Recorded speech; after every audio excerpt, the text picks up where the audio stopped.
So, da sind wir. Und ich bin gerade sehr skeptisch, weil gerade in dem Moment hat mich, also vor einer Minute, hat mich noch irgendwer auf Steam geaddet oder will mich adden und das Profil ist weird.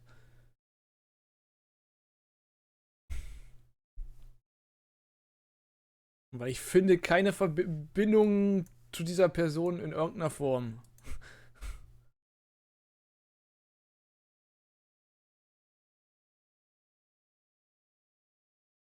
Es fängt damit an, dass das Profil, der Name, nur aus Nullen und Einsen besteht.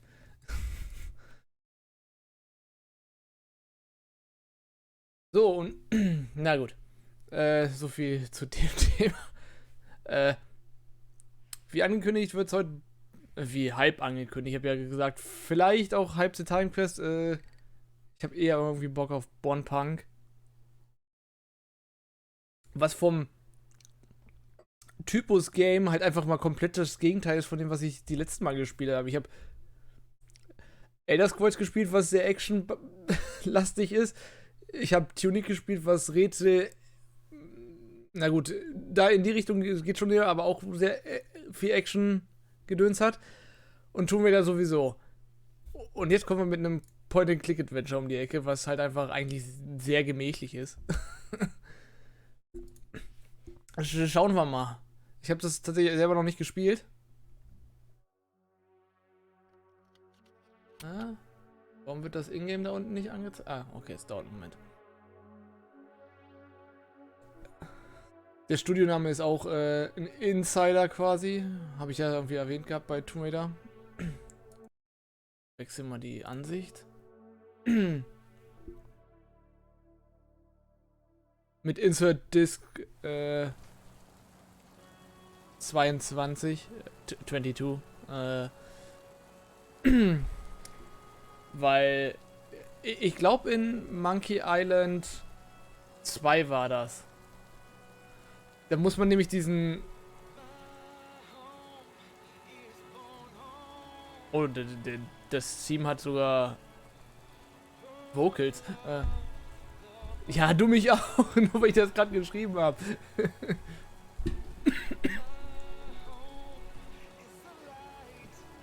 ähm, habe ich den Faden verloren. Wo war ich davor? Scheiße.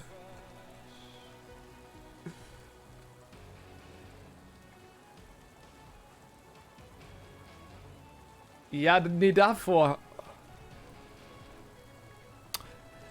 Doch hast du tatsächlich. Du hast die direkt, du hast gespeichert und direkt danach hast du die benutzt. Um zu zeigen, was sie macht. So, dieses Spiel habe ich auf jeden Fall noch nicht gespielt. Point-and-Click-Adventure ist eigentlich mein Main-Genre, kann man sagen.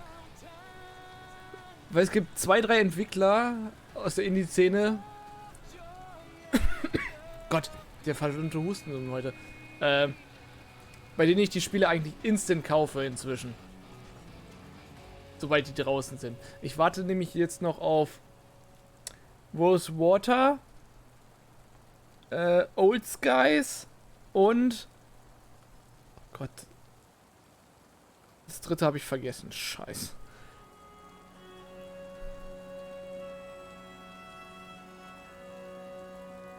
Äh. Ist ja auch jetzt egal. Auf jeden Fall wird das Spiel auf Englisch sein.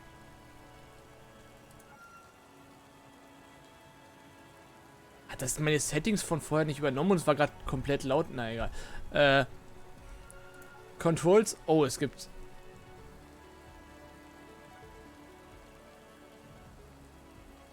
Dear Bornholmian citizen, please be aware that Bornholm Net's autosaves and quick saves override each other. To guarantee the integrity of Bornholm Net, please use our designated save load hub. Interessant. Lore. Mhm.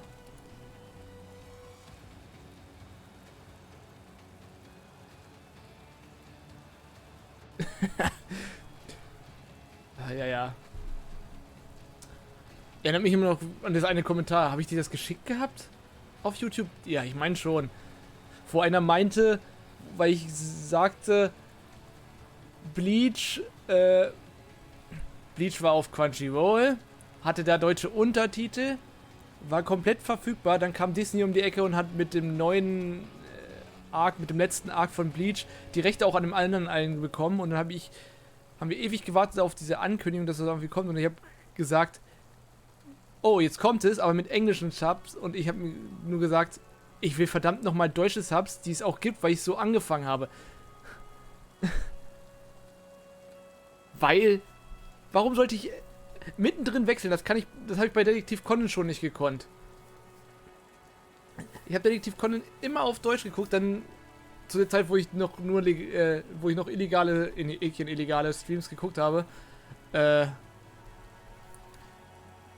habe ich mal 2, 3 Folgen geguckt und dachte mir so, ich komme mit diesen japanischen Stimmen nach 350 Folgen oder was das waren, nicht klar, weil es einfach ein zu langer Zeitraum ist. Ansonsten sowas wie Death Note zum Beispiel kann ich auf Deutsch und Japanisch gucken, habe ich kein Problem mit, aber bei so Conan, wo sich diese Stimmen so eingebrannt haben, weil ich die Folgen bestimmt alle 3, 4 Mal schon gesehen habe, ist das einfach nicht drin. Aber gut. Starten wir jetzt mal hier in Born Punk. Ich bin gespannt. Mein Englisch ist hoffentlich gut genug, weil manchmal gibt es so Begriffe, die ich kann, aber eigentlich ist mein Englisch ja relativ gut. Dank solcher Spiele wie Born Punk. Tatsächlich, es hat mit Point-and-Click-Adventures angefangen von Ratchet Eye Games, dass ich mein Englisch verbessert habe. Das erste Spiel, was ich... Und dann starte ich, das erzähle ich jetzt noch zu Ende. Es gab dieses Spiel Gemini U. Das wollte ich unbedingt spielen. Mein Englisch war einfach zu scheiße. Und ich wusste, es gibt es auf Deutsch. Und auf Steam gab es die deutsche Version nicht. Also habe ich in meinem relativ okayen Englisch, womit ich mich noch kommunizieren konnte, den Entwickler angeschrieben, warum es das nicht gäbe und warum die das nicht auf Deutsch auch auf Dings bringen können. Und dann haben sie geschrieben, dass sie nicht die Rechte dran haben. Und dann dachte ich mir so, scheiße. Und schon habe ich angefangen, mich mehr mit Englisch zu beschäftigen. So schnell kann das gehen. Und das ist 11, 12 Jahre her maximal. Ja. Also ich konnte schon immer Englisch, aber nicht so gut, wie ich es jetzt kann.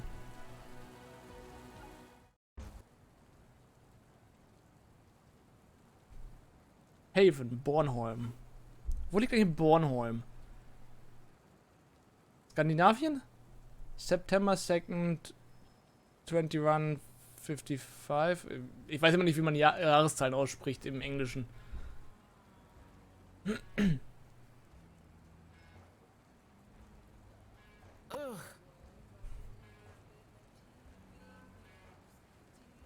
What? Ugh, no.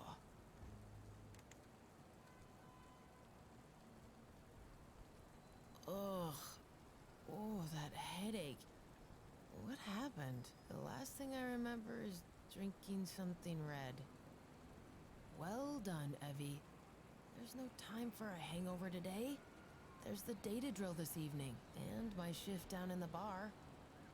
And where in this pest hole is my hand? How? Okay, you need a plan, Eevi. Focus. Step 1. Don't go anywhere until you know where your hand is. Step 2. Get rid of that mother of a hangover. Step 3. Do the data drill. Get rich. I think that's all the plan I can handle right now. So, where's my hand? Should be nearby. I hope. There it is. Must have been quite the night for it to just fall off. Just do it, Eevi. Pretend like you're a functional person and get your drunk butt up. Nope.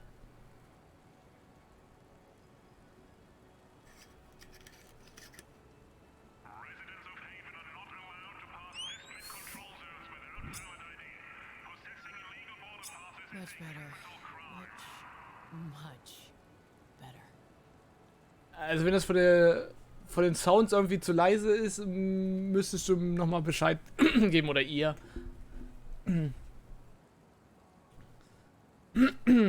Und ich kenne die verdammte Stimme.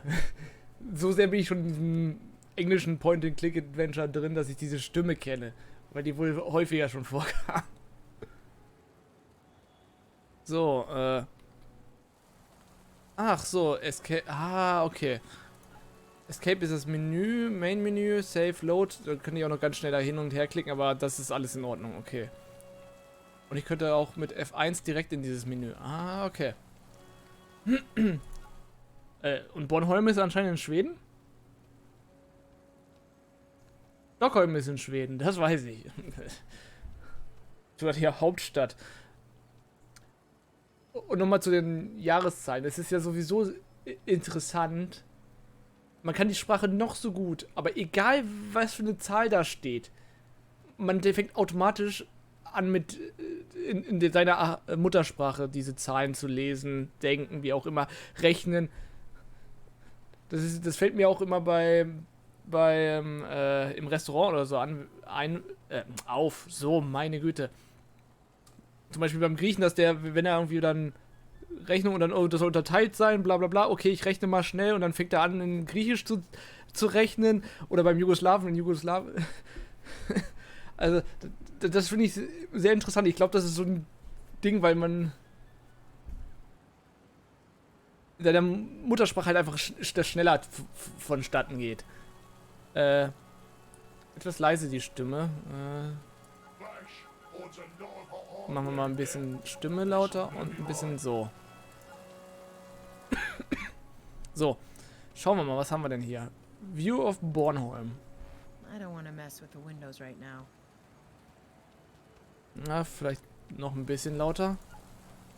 My boss thought that my line's tendencies to get So.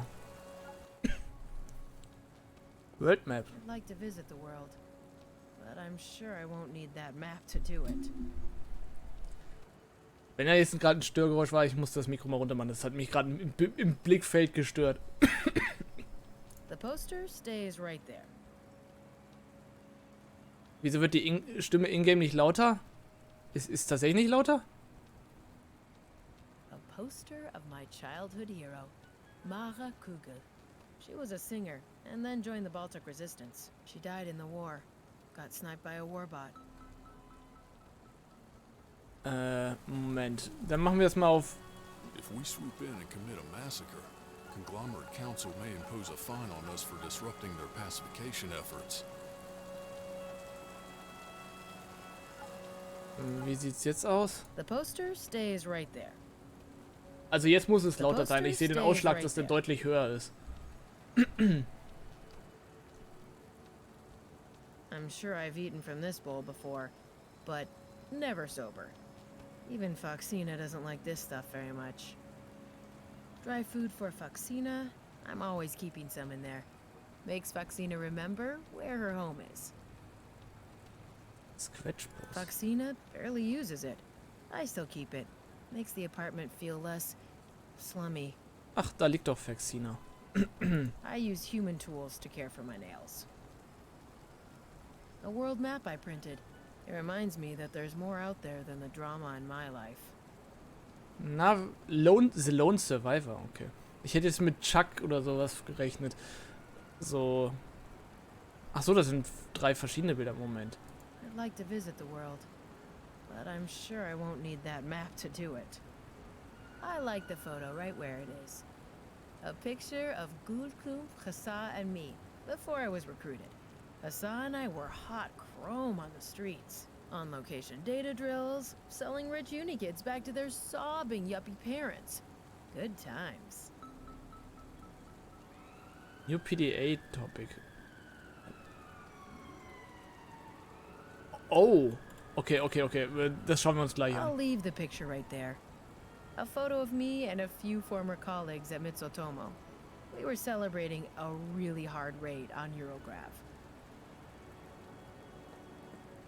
As much as I would like to go back to bed, there's a data drill to prepare for. I don't want to stay in Haven forever.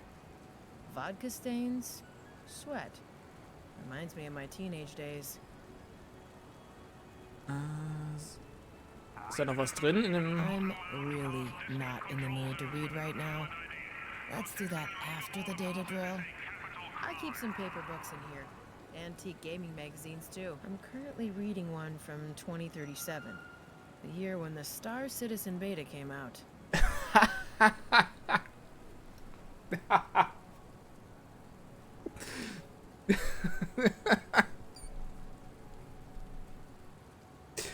Ah, dieser Seitenhieb. My battery-powered radio made in the 20th century. No auto-copyright violation system. And no surveillance mics either. Ach, das ist noch eine Postkarte. I can't bring myself to do it. A picture with my parents before they abandoned me. I really need to take it down sometime. Aber ohne Scheiß, mich interessiert Star Citizen absolut nicht, aber meine Güte. I don't want to take that picture. A photo of me bartending downstairs. I do the meanest orbital nova on this island. What a drink. Wie viel Geld hat denn das schon verbrannt? Eine Menge, glaube ich. Good idea. It might still be worth something, even in this state. 3 glasses. I don't remember having people up here. Hold on. One of these is my favorite shot glass. I never get this one out. What kind of chrome-possessed party was this? I'll at least save my favorite glass. I miss permanent things in my life. This is one of the few I have. My one functional long drink glass. Water glass, whatever. Good idea. I don't trust this with Faxina so close by. I can see beyond Haven's border wall from here. It's nice. Feels almost as if I'm still living on the other side. I don't want to mess with the windows right now. I call it the lone survivor. I rescued it together with Faxina from a back alley. At least I think I did. I was pretty drugged up that night. It's perfect where it is. A poster of my childhood hero, Mara Kugel. She was a singer, and then joined the Baltic Resistance. She died in the war.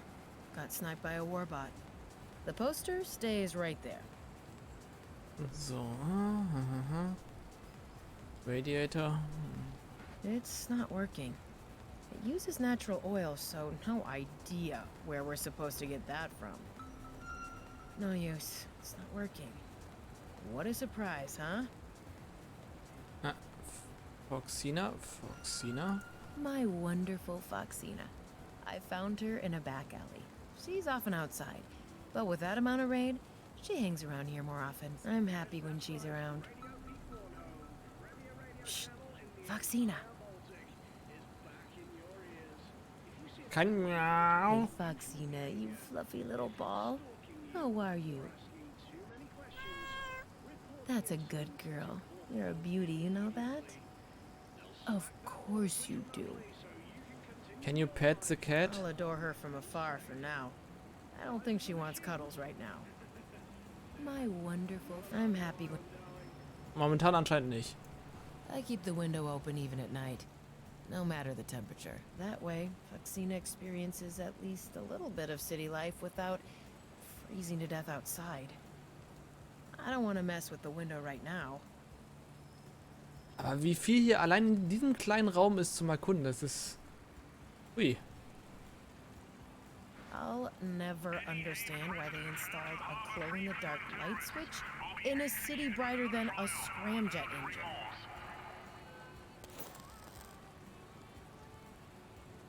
Oh, ist ein bisschen heller geworden. Aber nicht wirklich viel im Gegensatz zu dem. Na gut.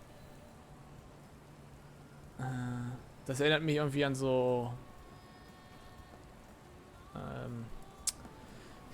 ATMs.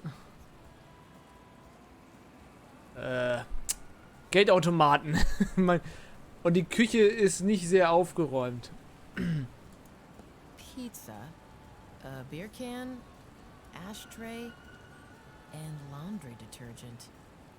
I'm not sure if that makes me want to remember what happened yesterday more or less. I'm not gonna clean this up now.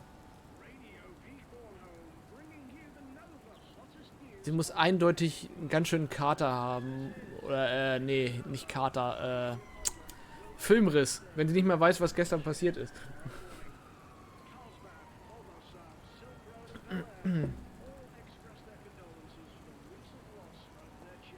It's broken. It's broken. The sink's not working. Pipes under it are broken. The towel is cleaner than I expected, considering what must have happened here yesterday. They do say to never travel without a towel. Okay, nehmen wir Handtuch mit. I really hate coffee. I only keep this antiquity because coffee gets people out of here quicker in the morning. I'd rather deal with this hangover than drinking coffee. I hate that stuff. Boah, den hast du jetzt nicht gebracht. Ich bin jetzt auch nicht so der Kaffeetrinker. Also mal so ein Kaffee oder Latte Macchiato und dann hört schon auf. Oh, my head is hurting.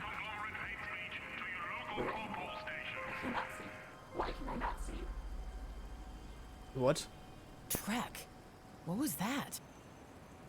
I hope there weren't any psychedelics in my drinks yesterday. No vintage tech collection would be complete without a microwave. Radio wave cookers are much quicker, but microwave stuff just tastes awesome.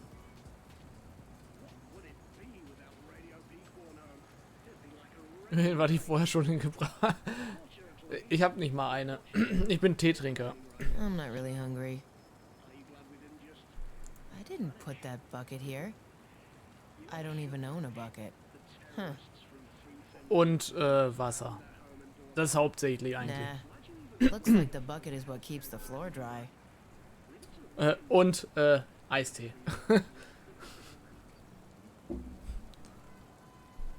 Was jetzt auch nicht das Beste ist, ja, aber mal so zwischendurch.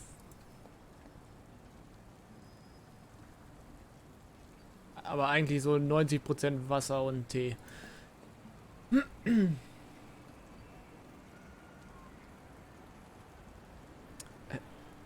Also auf der Arbeit ist es bei mir wirklich fast zu 100% Tee. Also zumindest jetzt so in dem Winter, Herbst, Winter, Frühjahr, Frühling Monaten. Im Sommer weiß ich nicht. Und zu Hause eigentlich so 75-80% Wasser und der Rest ist dann hier sowas wie Eistee. Wenn es mal wieder im Angebot war, sonst habe ich den auch nicht. An ancient CRT monitor. I sometimes use it for sensitive data drills. It still has its use, since it's not corp branded, which also means no damn AI watching over your every virtual step. Tonight's data drill is VR only. I won't need it. I used to own 5 of these when I was corporate. Out of real wood, even. In a perfect world, here'd be dresses and suits and strength-enhancing nanofiberware. That world is gone. Eine Jacke. The padded jacket I'm wearing when I'm on my bike.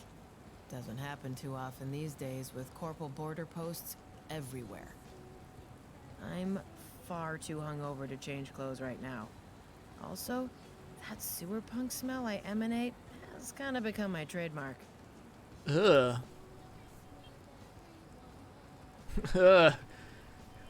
Ich möchte jetzt nicht wissen, wie die wirklich riecht gerade in dem Moment. The bathroom cabinet. The most uninteresting place in my apartment. really uninteresting stuff in here. I should maybe put my hangover pills here more often.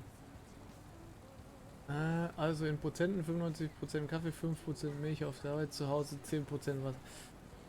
Okay. Also Milch für den Kaffee. Widerlich. Naja gut, Latte Macchiato ist jetzt auch nicht ganz anders, aber wenn ich wirklich normal Kaffee trinken möchte, ist der bei mir schwarz.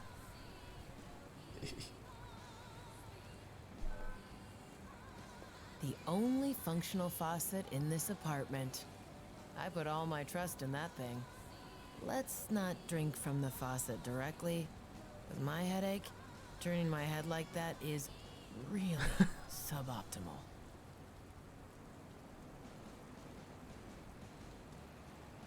Ach so, okay. I'll never understand why they installed a glow-in-the-dark light switch in a city brighter than a scramjet engine. Ach. Es gibt nur diese eine Lampe in diesem Raum, okay? My vintage PA system. Intruders have far more problems hacking through old tech than the new stuff. Since nobody knows how to code for those things anymore, me? I'd live for this Drek. I'm going nowhere until I've rid myself of this hangover. Okay. Schauen wir nochmal. Was haben wir denn hier? Bornholm Factions.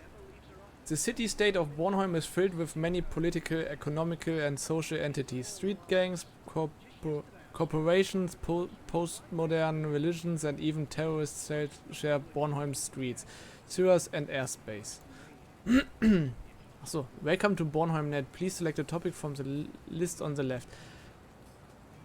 Per using forbidden topics will result in permanent termination of your Bornholm.net account.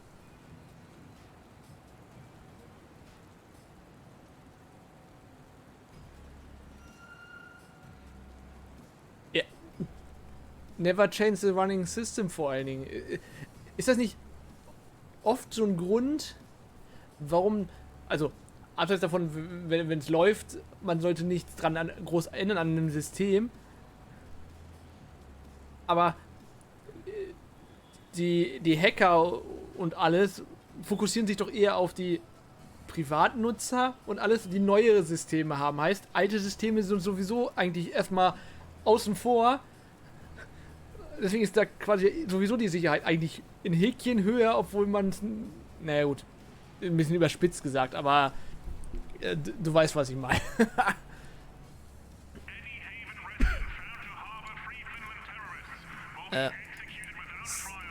Bornholm. Ach so, State of Bornholm. State of.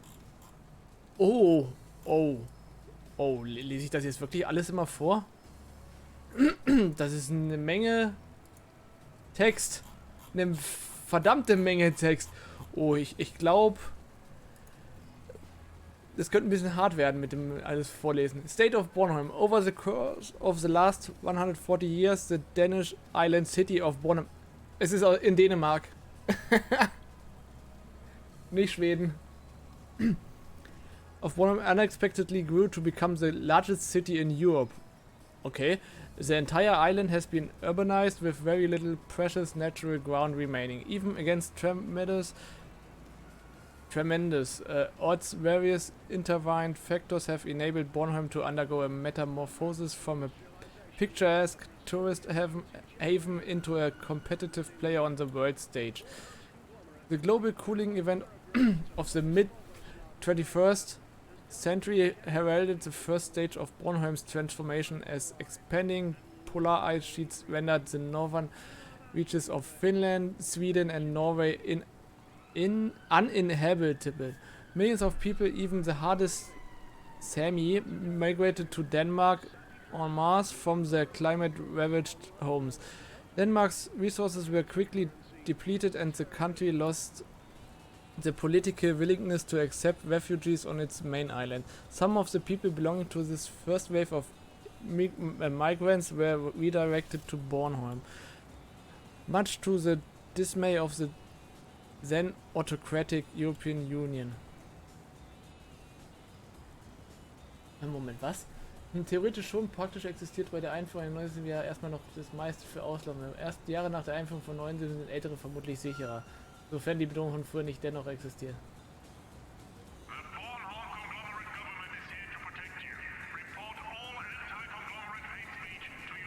Ah, also haben wir das hier doch nochmal verifiziert mit dem Internet. Brewing conflicts within Western Europe as well as Denmark's inability to deal with the pressing refugee crisis to the satisfaction of its member state contributed to the fracturing of the European Union. 2 short decades later. Ja, wow, warum mache ich denn dann eine sprachliche Pause? Naja, gut. Mainland Europeans who thought to be far removed from the worries of imminent war found Bornholm to be a perfect haven. Despite overpopulation, food shortages and increasing poverty, those wishing for a fresh start soon flocked to the island. Bornholm underwent another population surge following Russia's aggressive expansion into Eastern Europe. Moment. Moment. Das Spiel kam raus, nachdem der Krieg gestartet ist. Haben die das denn da noch extra mit eingefügt oder war das vorher? Es wäre interessant gewesen, wenn das Spiel vorher rausgekommen wäre und das drin gestanden hätte. So kann man sagen, es wurde wahrscheinlich im Nachhinein reingefügt, aber ja. Which created a second wave of refugees. Vividly remembering the chaos wrought from... Chaos wrought? From the first refugee crisis only 5 decades earlier. The EU's remaining member states forcefully relocated the refugees to as many isolated regions in Europe as possible, including Bornholm. Bornholm managed to avoid a complete humanitarian disaster principally. Okay, habe ich noch nie gehört. Ich weiß, kann mir denken, was das Wort heißt, aber ich habe das noch nie gelesen, muss ich sagen. Principally due to the backgrounds of most of the refugees. Well-educated intellectuals, professionals and laborers alike were all in desperate need of jobs, prompting various corporations to take great interest in the island. The conglomerate, the first multi-corporate alliance of its kind, formed to urbanize Bornholm and create a proper metroplex out of what many consider to be a dangerously chaotic melting pot. Melting pot, da muss ich jetzt direkt wieder an Schule denken. Ach Gott, oh Gott. The conglomerate invested billions upon billions of credits into the island until Bornholm became one of the richest and most cosmopolitan cities in Europe. In time, the conglomerate, which already owned most of the infrastructure, purchased the island from Denmark in what became known as the Bornholm Purchase. This exchange marked the moment when Bornholm became the first official European corporate state. Aha. Weil hier schon Billions upon Billions steht. Das finde ich ja auch interessant. Warum haben wir im Deutschen eigentlich Millionen, Milliarde, Billionen und nicht auch Millionen, Billionen und so weiter, wie im Englischen? Wie ist denn das in anderen Sprachen? Haben die auch einzelne Worte dafür oder haben die auch erst das, dann eins, was ein bisschen höher als das ist, mit einer komischen Endung, so wie wir? Häkchen. Warum haben wir das?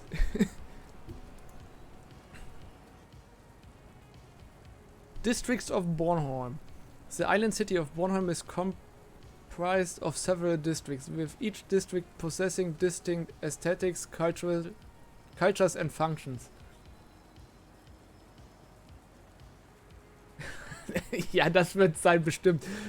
The island's ruling body, the conglomerate, is headquartered in Wan? Oh. Namen wird schon schwierig, vor allem wenn es ein O und ein E hintereinander ist und ich nicht weiß, wie man das ausspricht im Englischen. A district encompassing... Ja, Nika in the north, Westermary in the east and Nylas in the south. Each of the conglomerate's member corporations are also based out of Rowan.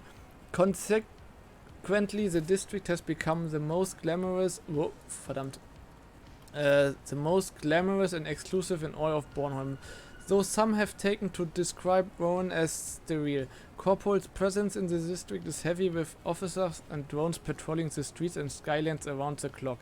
Rowan is an incredibly insular district, with many of its skyscrapers effectively acting as self-sufficient Archäologies. Archäologies? Das Wort kenne ich tatsächlich nicht.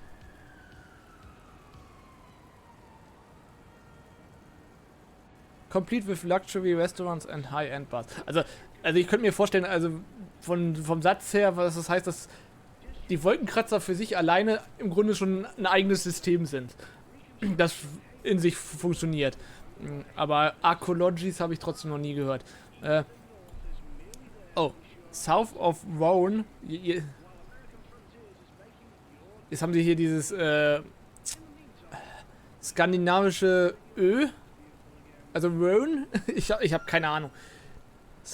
In Anaga rests Bornholm's International Airport and Space Elevator, with the latter serving as a key driving factor in the island's booming economy.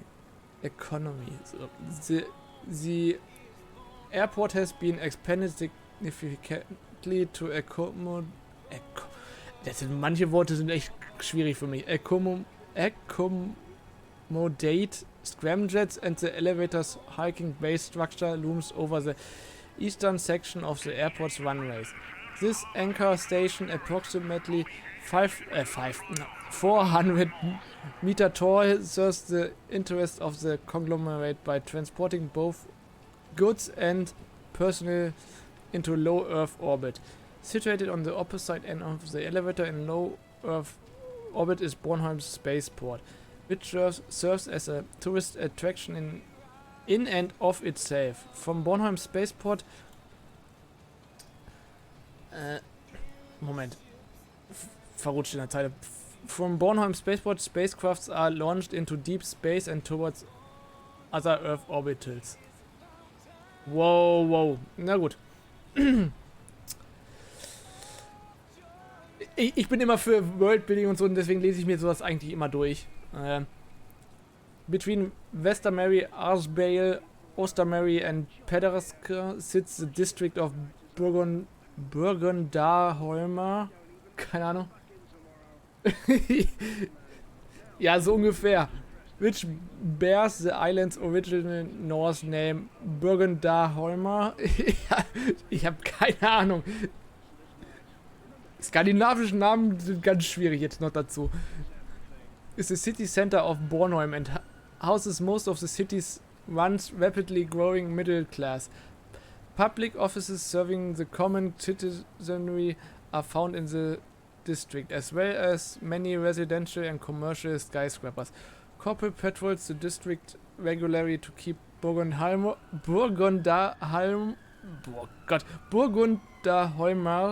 ich hab keine Ahnung. Das ist doch ein Zungenbrecher, dieses Ding, wenn das so ausgesprochen wird in der Richtung. Residents almost as safe as Rowan's high rollers. However, gang violence and crime, often spilling over from neighboring areas to the north and east, pose a threat to the district's stability. Corporate presence on the district's borders is extremely high. Manned checkpoints have been set up in these areas to ensure those without valid work permits for Burgundarholmer. Wenn ich das noch 10-mal sagen muss, ey. When on New Labland can enter the district. Hovercars can occasionally be seen in Burgundarholmer's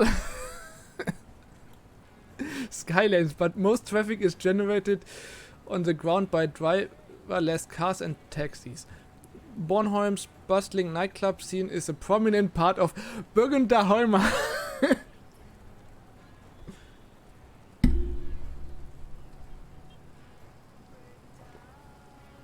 Ja, aber Burgundarholmer, das klingt auch falsch. Ich habe keine Ahnung. Wahrscheinlich ist die Wahrheit liegt wahrscheinlich so ein bisschen in der Mitte.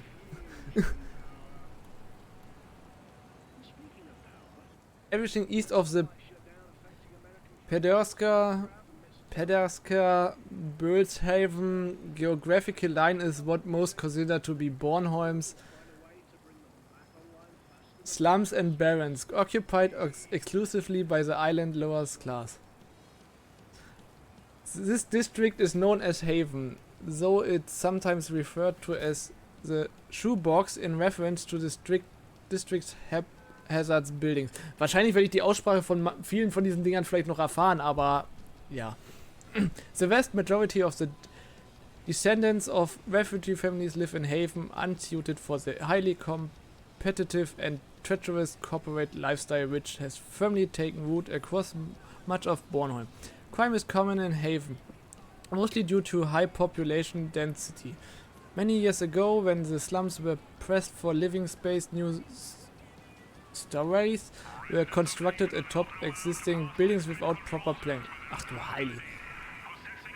Die haben halt einfach auf bestehenden Häusern Dinge oben drauf gebaut, nur damit man mehr Platz zum Leben hat. Ei.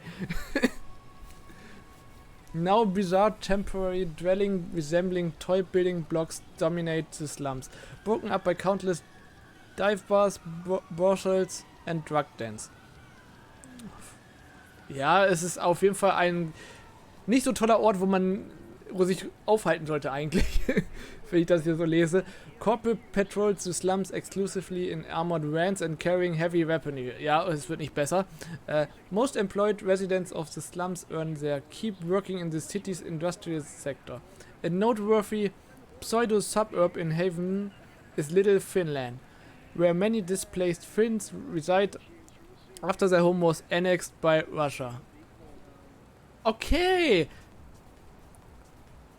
Russland hat einfach übertrieben.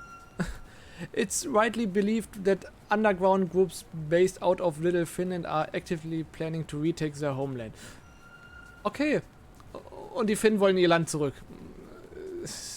Nächster Krieg incoming. The region between Hassel, Klemenska, Arsbale and Naika is called New Lapland. In Lapland? Na, Lappland würde man im Deutschen sagen, aber man kann nicht im englischen Text Lappland dann sagen. Nee.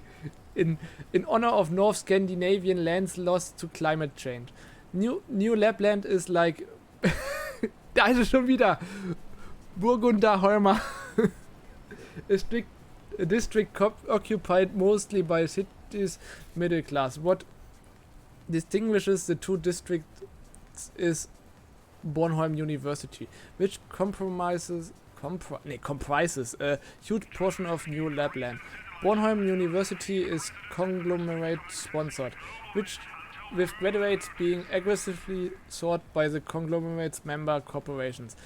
This ferociousness has fostered considerable tension both within the university and between various corporations.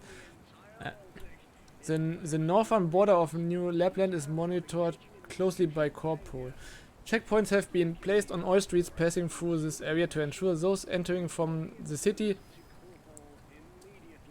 poorer districts have the appropriate work permits. Hier ist ein Tippfehler.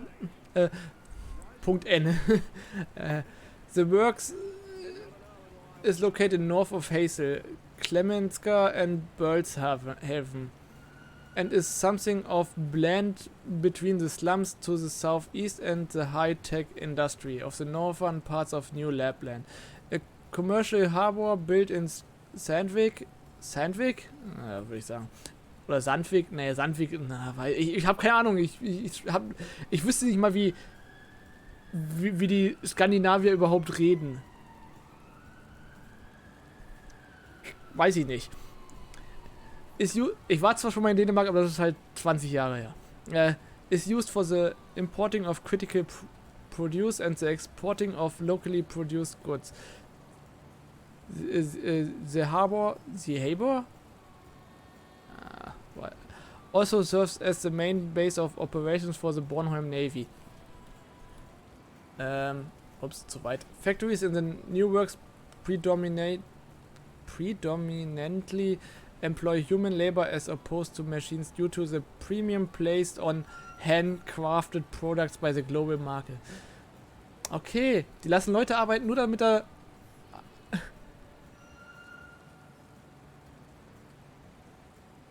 Sandvik? Sandvik? Okay. Aber die haben Leute, die lassen Leute arbeiten, nur damit da drauf steht, handgefertigt.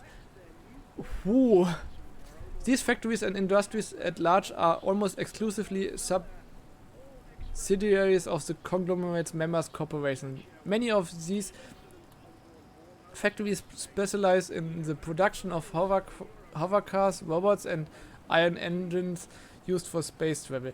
So checkpoints haven't been established across the works. Each factory in the district is built like a fortress with platoons of corporal and private security forces working to protect high-value projects in the district. As is expected of a largely industrial zone, the works underground nightlife scene is booming. Okay. Das ist nur so ein kleiner... Okay. Ach so, weil ich hier noch kein Unterdings habe. Boosting a population of over 27. Ja, Zahlen.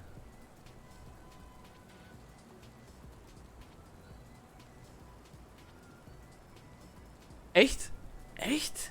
Das wusste ich nicht, dass sowas tatsächlich gemacht wird. Warum? Warum? Warum?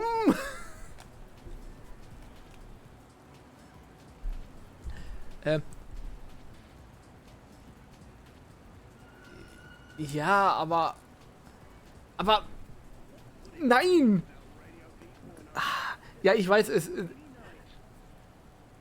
würde wieder Arbeitsplätze abschaffen, aber es gibt da sind doch extra Leute nur angestellt, um diesen Lachs zu salzen. What? Also so klingt das für mich. Humans and androids. Bornholm is one of the most prominent megaplexes on the planet. What was once an idyllic island attracting a moderate amount of tourists is now a true economic and political powerhouse. Bornholm's status as a major player on the world stage has resulted in the construction of many awe-inspiring buildings. In the shadows of Bornholm's skyscraper, more bizarre and sinister establishments can be found. Notable persons. The thriving and bustling island of Bornholm is home of many interesting and noteworthy people. Many come to Bornholm to seek fame and fortune. Most fail, but even those who perish under the space elevator's ever-pulsating lights have at least an interesting story to tell. If they could still tell their stories, that is.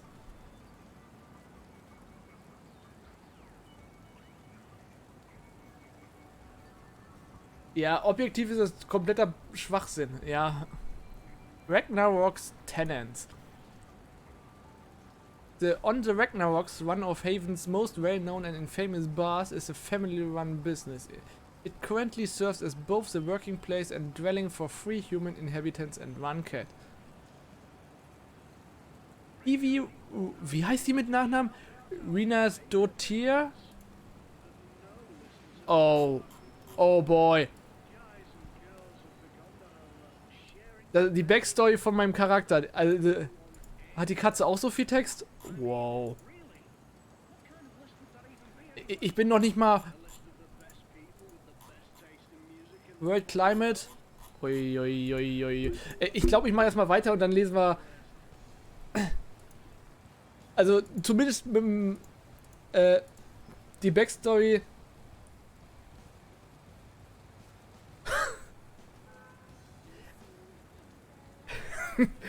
Das könnte aber trotzdem vielleicht ein Grund sein, dass es... Unsere Nachnamen kommen ja auch alle irgendwie aus Berufen und was nicht alles. Also von daher... Und es gibt auch Namen, also wie... Es heißt ja, Leute haben ja einen Nachnamen, der eigentlich auch als Vorname ist und daher kommt das ja. Weil der Gründer der Familie damals dieser, zum Beispiel Thomas oder Werner oder ich weiß nicht, was es noch gibt. Also das ist so das, was ich gerade aus meinem Umfeld kenne. Ja.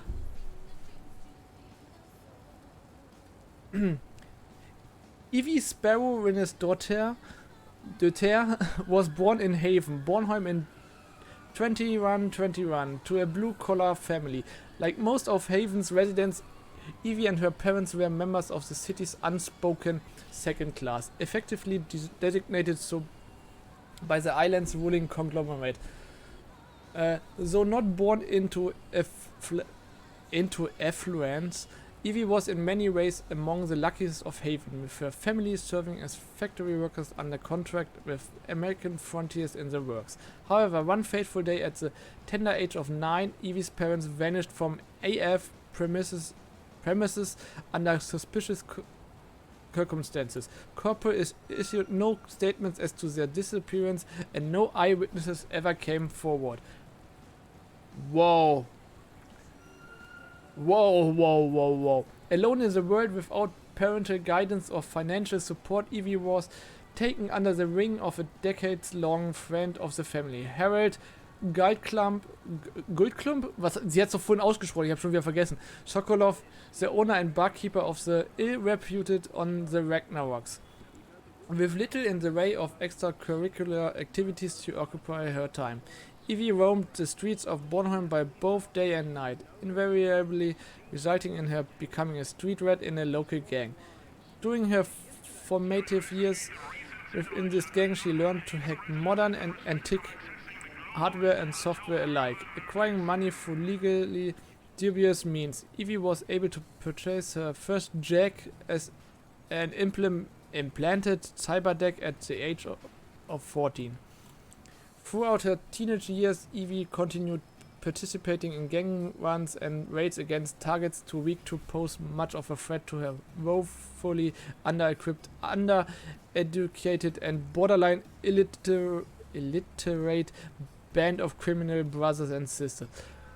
Wow. Ich weiß, warum das Punk im Titel steht. Wahrscheinlich. As budding pistol slinger and ever more proficient combat hacker, Eevi specialized in infiltrating small-scale corporate facilities to steal and sell data, earning her an appreciable amount of respect among certain denizens of Haven who would otherwise consider her easy prey. Eevi continued on this path until age 20, when she was wounded and consequently captured during a raid on a Mitsutomo research facility. Rather than turning Eevi into the flesh-laden equivalent of Swiss cheese, Mitsutomo's Bornholm division opted to recruit the young hacker impressed by her skills. Das erinnert mich an die Leute, die jetzt irgendwelche Sachen von irgendwelchen großen Firmen hacken und dann halt auch einfach eher eingestellt werden für die Sicherheit, weil die haben es ja geschafft, da rein, statt verurteilt zu werden. Die werden eher eingestellt, naja gut, zumindest von dem, den man hört, als dass die verurteilt werden dafür, dass sie das System gehackt haben. Also zumindest in Amerika.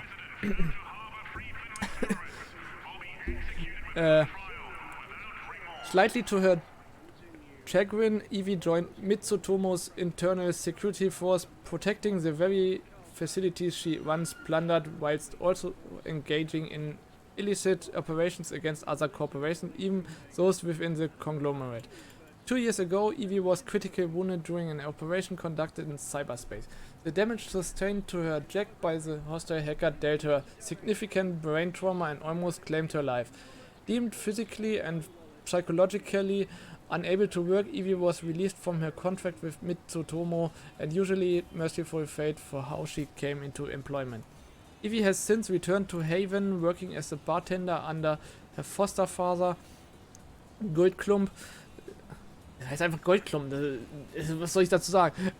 She resides above the bar in a small apartment, engaging in occasionally small-time data drills and selling the virtual spoils to the bar's highest bidders.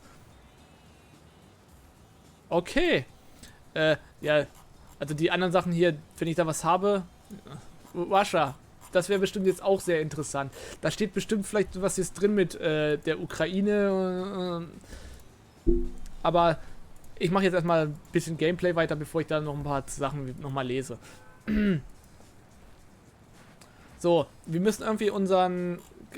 Moment, wie mache ich das Inventar auf? Ach, genau das Gegenteil.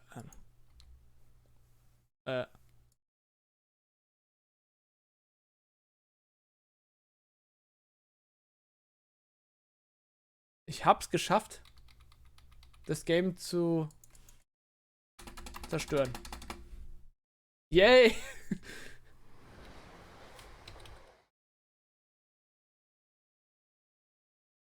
Ich kann nichts mehr drücken.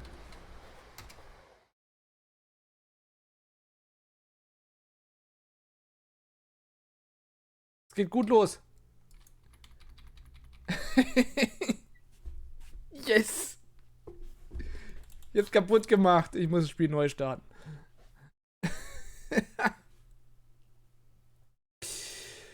Ah.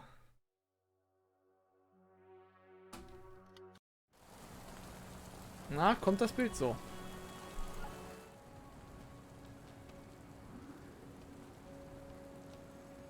Jetzt muss ich nur mal gucken, ob ich jetzt alles hier habe, was ich vorher auch hatte.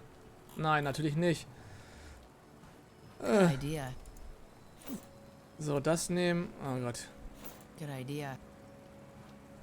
I can see. I don't want to mess. A photo. A pic on location. A world. A picture. A photo. A post. She died in the war. Achso, hier I können wir. like the. A picture of Gulklump, Khasa, and me Gulklump. on location. Gulklump. Gulklump. I'm currently. So war das. I keep. I'm currently. I'm. My battery. Ja, jetzt muss ich erstmal nochmal alles durchgehen. At least. I'm happy with. Psst. Hey. Und ich wollte eigentlich nur ins Inventar gehen und ich habe das That's a Spiel einfach kaputt Oh. gemacht. It's not. Ich muss ja sagen, es gibt, glaube ich, wahrscheinlich wenig Momente, wo man klitten könnte. In dem Point-and-Click-Adventure wahrscheinlich. Aber sowas, ja. Wenn du es nicht sowieso schon getan hast. I call it at least. It's perfect where I can see. I don't. It's not. No use. Naja gut, wahrscheinlich gäbe es noch so Momente, wo ich einfach nicht auf diese Lösung komme und dann kriege ich die Lösung und denke mir so, oh Gott, im Himmel, warum bist du so bescheuert? Sowas, was eigentlich total lame ist, aber Point-and-Click-Adventure sind jetzt nicht so die Momente, wo man... Oh, den habe ich vorhin nicht aufgemacht. Red Herring, aber gut, ich mach die Tür... My refrigerator door. I am staring at the most inane things today. Am I not? Pizza. A beer can. I'm So, the towel. They do. I really. Those things. It's broken. Jumpscare in Point-and-Click wäre jetzt nicht mal so unwahrscheinlich. Track. Muss ich jetzt mal so sagen. No vintage radio wave cook. No radio. I'm not really. Hobbs Barrow, was ich gespielt habe letztes Jahr, hatte quasi einen Jumpscare. I didn't put. Nah. Weil es auch so ein bisschen mit Mystery, Horror angelehnt war. Also ist jetzt nicht so unwahrscheinlich. I'm the padded jack. I'm definitely a door. And ain't which also means tonight's data drill. Oh. The bathroom. There's nothing. really.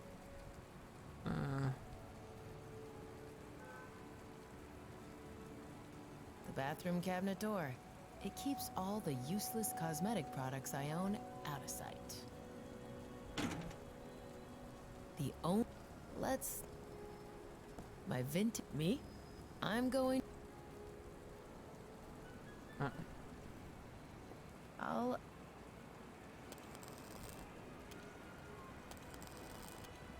Kann man das kaputt machen eigentlich?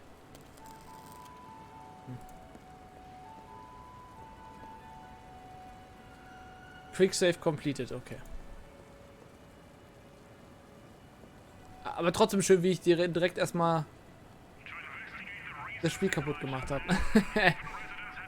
So, jetzt den Kühlschrank, den ich vergessen habe. My refrigerator door. I am staring at the most inane things today, am I not? Aber Red Herring, ich liebe es jetzt schon. Usually, I love using herring for sun over gujiam with raw egg yolk, chives, and radish. But that wouldn't be wise right now. Oh, das I somehow doubt that carrying a herring around is the worst thing I've done in the last 24 hours. Man kann den Red Herring mitnehmen. Ja.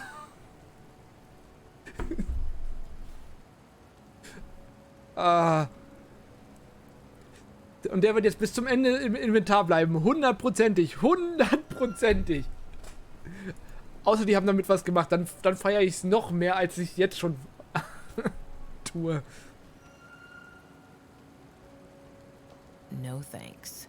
My stomach doesn't feel like solid things today. So. Hack Tool, Cybernetic Claw. My cybernetic claws implanted into my hand replacement. Thanks for letting me keep them, Mitsutomo. My hacking interface incorporated into my replacement hand. Awesome piece of tech. My beloved and heavily modified Madsen Rofdir. Makes quite the impression on the streets. I have 6 shots left. This was once a bottle of awesome Finnish vodka. Now, it's only filled with regret. Judging by its smell, this glass has experienced a lot of drinks lately. My favorite shot glass. Unfortunately, or fortunately, it is empty. A kitchen towel. Useful in many situations, especially when one is suffering from a hangover. I must still be drunk. Soiling my jacket with a piece of fish? Oh Mann. So. One of the few luxuries I am willing to afford. A door that can't be broken down with a simple kick. If they come for me, I want to go down in a proper fight, not passed out on my bed. The door has no handle on purpose. I can't open it like that. I'm going nowhere until... So, andere Richtung so. Es ist ungewöhnlich, nach oben zu scrollen, um das Inventar zu öffnen, weil eigentlich, oder dann nicht nach unten hier halten zu können. I can't fit the bottle between the faucet and the sink. At least not properly. Don't want to waste any more water than I have to. Ach, man kann Dinge auch auf sich selbst benutzen. Haven's water may not be the best, but I still prefer it to the pain in my head.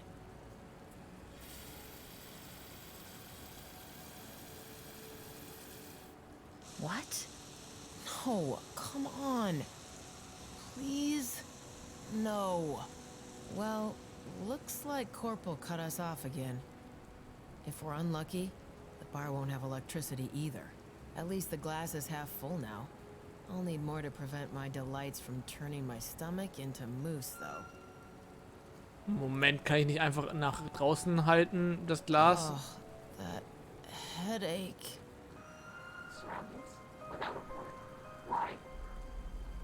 What the? Hello? Is there anybody there? Show yourself. This is ridiculous. The stuff I took yesterday must have been spiked. I like the sound of guns as much as the next person, but not that much. If I could hack that, that'd be amazing. But I can't. Shredding this is out of the question. I'm sure I'll find a better use for that towel. Was kann ich mit dem... No thanks. Vomiting is not on the schedule today. Nicht? Okay. Foxina's in the way. She'd scratch the chrome out of my hand if I tried that. Ach so. Moment. Kann ich den Hering vielleicht mit Foxina benutzen? Wanna have a fishy, Foxina? Fishy, fishy. Here you go, little one. Kann ihn doch benutzen. Okay. Kein roter That Hering. should do the trick.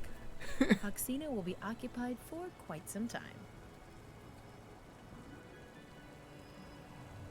I could get the glass through, but I'd have to angle it so awkwardly it'd spill most of the water again. The bottle is too big to get through the mesh. Ach so, das... Ach so. This is what it's come to, Eevi. You'll be drinking rainwater now. Done. A shot glass full of water. That's blasphemy. Done. One more time, and I should have enough water in the glass. Once more into the breach. Wie viel passt in so ein Shotglas? Ich habe keine Ahnung. I hope no one I know sees me doing this dreck. Für mich klingt das vom Verhältnis eigentlich irgendwie ein bisschen falsch, aber ich weiß That's es. it. I feel like making a smart-ass comment. But I'm still not sure those pills won't melt my stomach. Ja, dann passt das ja trotzdem nicht. Ein normales Glas sind ja so... Ja, deswegen, das war ja halb voll und ja. That's not a proper use for an empty booze container. That's not a proper... That thing? That's not a... Better idea. Let's not. And fill it with booze instead. I'm not sure I agree with you there, Brain. That thing once held alcohol. It deserves better than that. Aber warum kann ich das denn... Ich dachte, sie will das trinken. Eigentlich. I don't see how a towel would help here. It's made for booze, not that. I don't want to mess with the window right now. I'll adore her from afar for now. I don't think she wants cuddles right now. That is Foxina's now. Typical cat. Proclaiming something as hers, then discarding it. Oh well, she'll eat it later.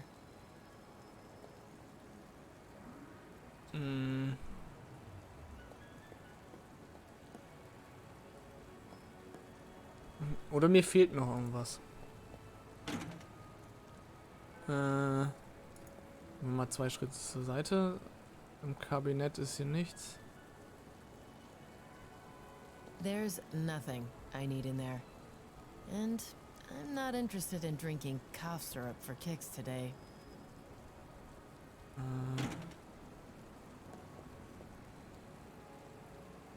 Kitchen Table hat auch nichts.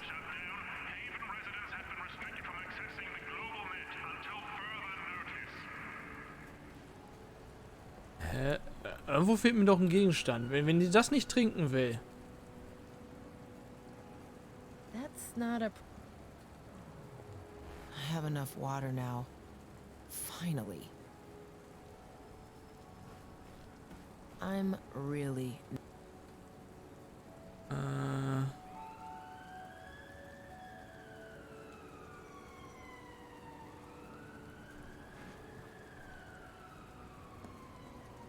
I'd rather deal with this hangover than drinking coffee. I hate that stuff. Denke ich einfach zu kompliziert.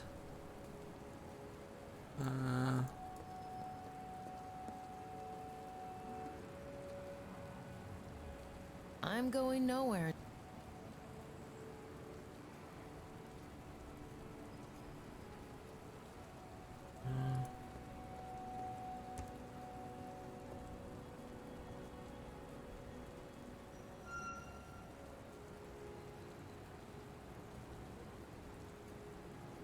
The padded jacket I'm wearing when I'm on my bike.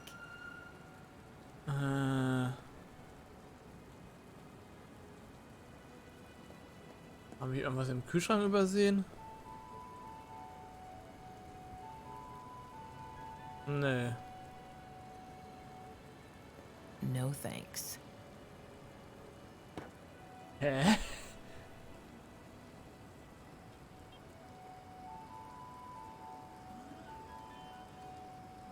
I don't see. Warum will sie das denn nicht trinken? Better idea.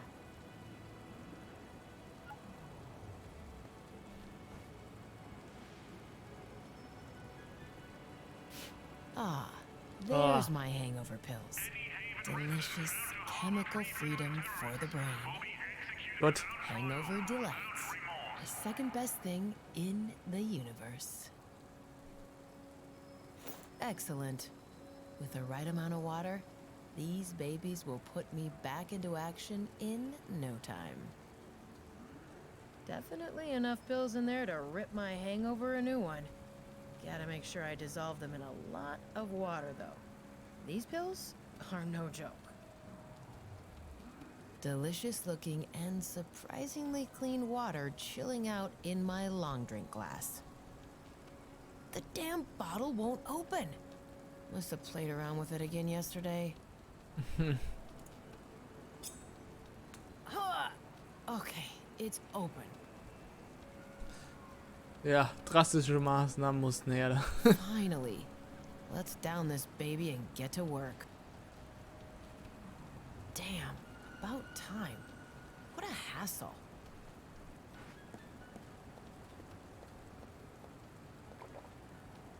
Ah, already feels better.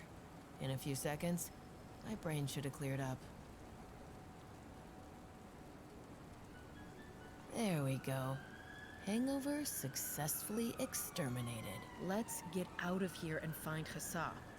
She'll be my meat guard for tonight's data drill after all. Ja, das habe ich mir gerade auch gefragt, aber das... Oh no. My head is doing it again.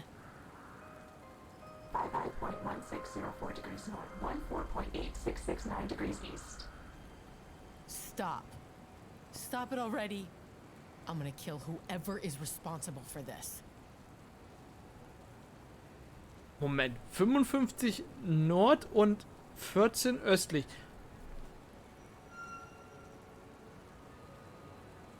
Wo sind wir denn dann? Sind wir irgendwo in... nicht mitten im Meer? Oder gefühlt ist das noch Dänemark im Nordwesten? Ich habe keine Ahnung. Right. Let's get out of here. Door. Voice recognition. Owner. Voice not recognized. Please enter passphrase. What do you mean, voice not recognized? It's me. Trek. Ugh, well, alright then. Door. Passphrase. Frangelico Underberg Calvados Kalua. Passphrase not recognized. Please try again. Something's definitely wrong here. How could... Passphrase not recognized. Please try again. No. Door. Passphrase. Frangelico Underberg Calvados Kalua Uzo Finlandia Firewater. Passphrase not recognized. Access denied. I'm beginning to feel as if something really bad happened yesterday. This all makes no sense. Door. Load override protocol.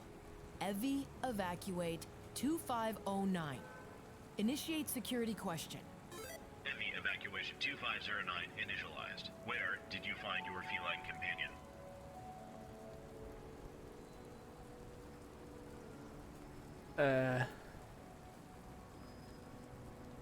Ich habe das doch gerade noch gelesen. Oh Gott. Aber sie hat doch als Phrase, Satz, Passwortsatz, da hat sie beim ersten Mal doch, die Anfangsbuchstaben haben doch Fuck ergeben, stimmt's? Und beim nächsten Fuck you, meine ich jetzt so, ich habe jetzt nicht so schnell drauf achten können, aber so von der Wahrnehmung her war es, glaube ich, Fuck und Fuck you.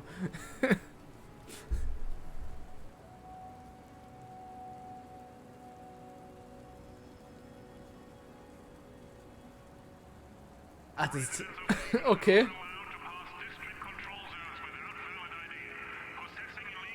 Behind a bar, in an alley. Correct. Access to owner restored. Unlocking door. At least the last layer of redundancy was still working. Yay, ich habe die Tür auf.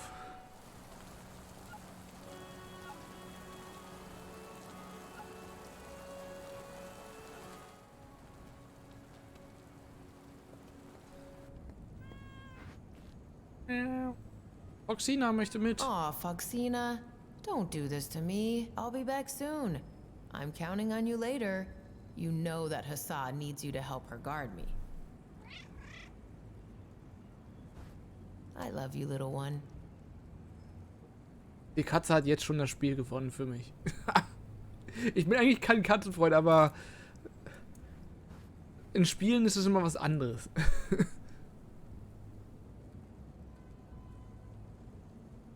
Gould Klump's security camera has been out for ages.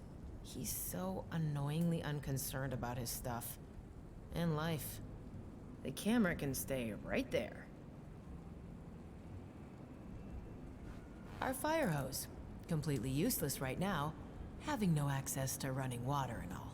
Da können wir weiter mitnehmen. If we had running water, this would actually be a fun idea. Dann nicht. My PA system. A little bit of security in a world in desperate need of some. Door. Voice recognition. Owner. Oh, jetzt funktioniert es. My security camera. Can't be paranoid enough around here. I mean, look at this place. The camera can stay right there.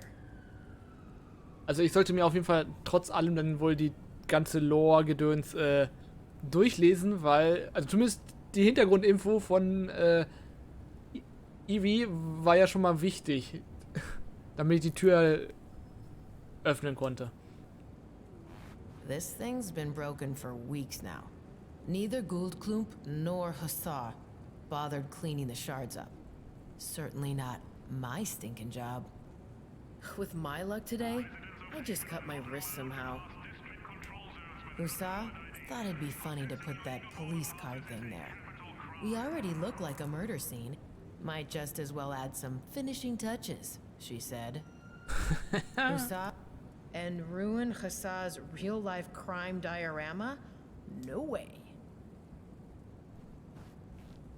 A map of our neighborhood. The red spots are corporal stations. One would think that with that much police presence, things would be better around here. If one recently had a lobotomy, that is. State of Born. A map of our neighborhood. The red one would think that with that much police presence, things would be better. If one the map can stay where it is. One of the more dangerous shortcomings of this building. I don't want to play electrician today. Or ever. Or ever, okay. So, was haben wir denn da jetzt gerade bekommen? Haven. Oh, Haven ist auch ganz viel. Haven. Haven, sometimes referred to as the shoebox, is the poorest and most crime-ridden district in Bornholm. What started as a string of 10 cities filled with Baltic and Nordic refugees quickly evolved into a sprawling neighborhood whose inhabitants stood in stark. Es gibt das Wort stark im Englischen? Das wusste ich nicht. Contrast to the rest of the island's middle and upper class populace.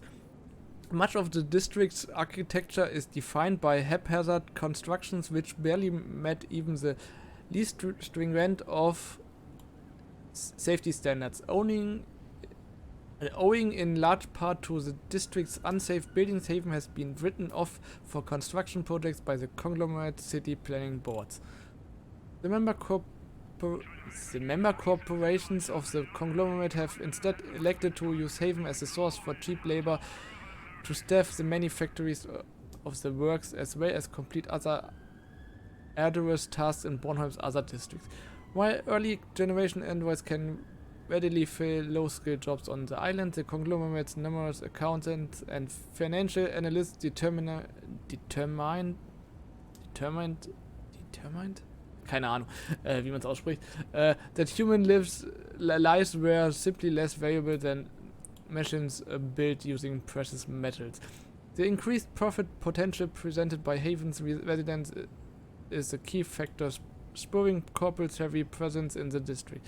The prospect of a better life ensures obedience among the masses, and anarchy would swiftly obliterate an incentive among Haven's inhabitants to accept the conglomerate's exploitative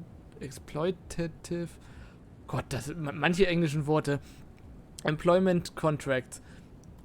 For those unable to work in the more glamorous and affluent districts of the city, few opportunities exist. Most of the Haven's numerous bars offer legal employment, particularly expressing high demand for freelance security.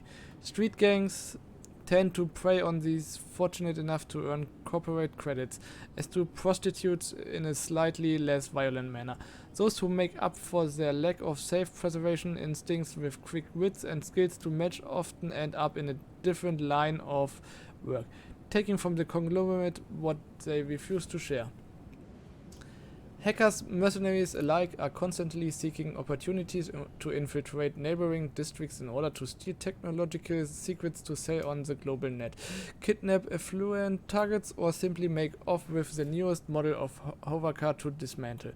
However, not all in Haven is grim. Even in a place where houses routinely collapsed to the ground and few traveled without concealed weapons, good people emerged from the oppressive shadow of hopelessness.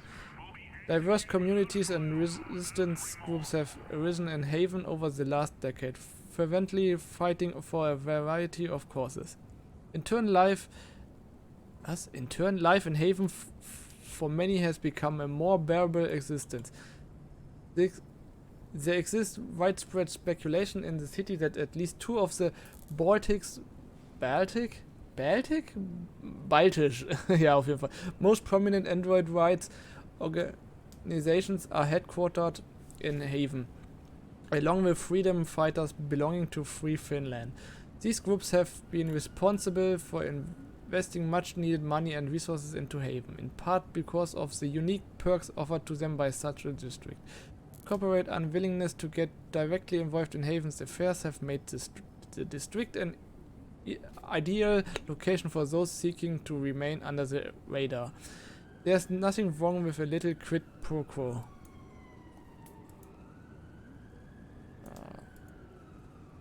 Also, World Climate wäre vielleicht mal interessant zu...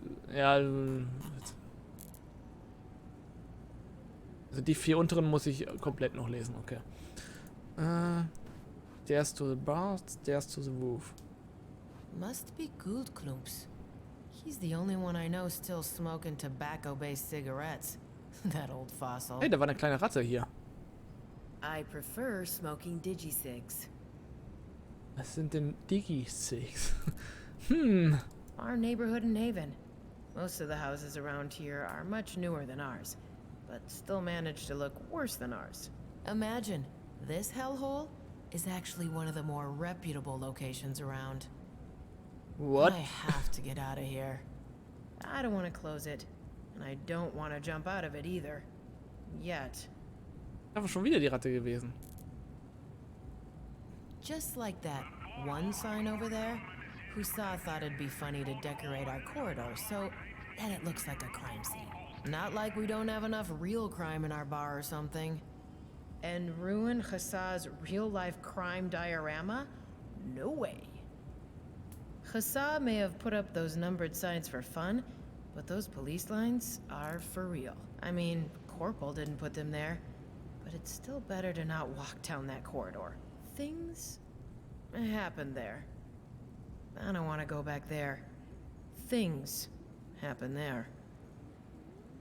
Man die Ratte irgendwie anklicken, wenn die da umschaut? Hey ho. Zeig dich.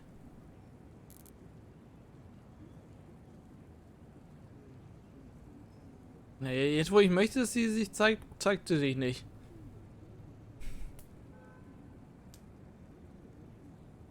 Grill.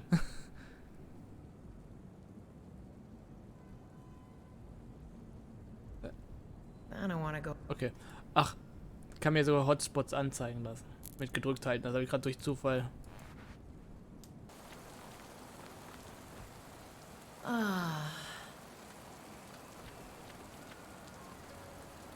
Rain's actually quite refreshing.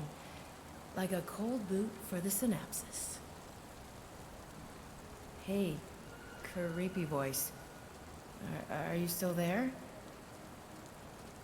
Good. Looks like the day may be salvaged after all. That's a poster by the New Norse Church. They owned the bar once and wanted to bring Odin and Freya and all that dreck back. They were quickly declared a terrorist organization. Guess Thor's hammer got ban-hammered. I do find the idea of the Norse pantheon funny, but not that much. A poster of a band that played in the bar once. I think Hussar had a thing with the drummer. Hussar would likely kill me if I took that poster off. A copy of an ancient poster made by the Finnish Tourism Board. See all that green? That's how you know it's ancient. If it was a modern map, the whole region would be full of craters. Well, and it would be called Russia. I'm not planning on visiting Finland anytime soon, so that poster can stay. If it was a modern map, the whole region would be... More propaganda by Free Finland.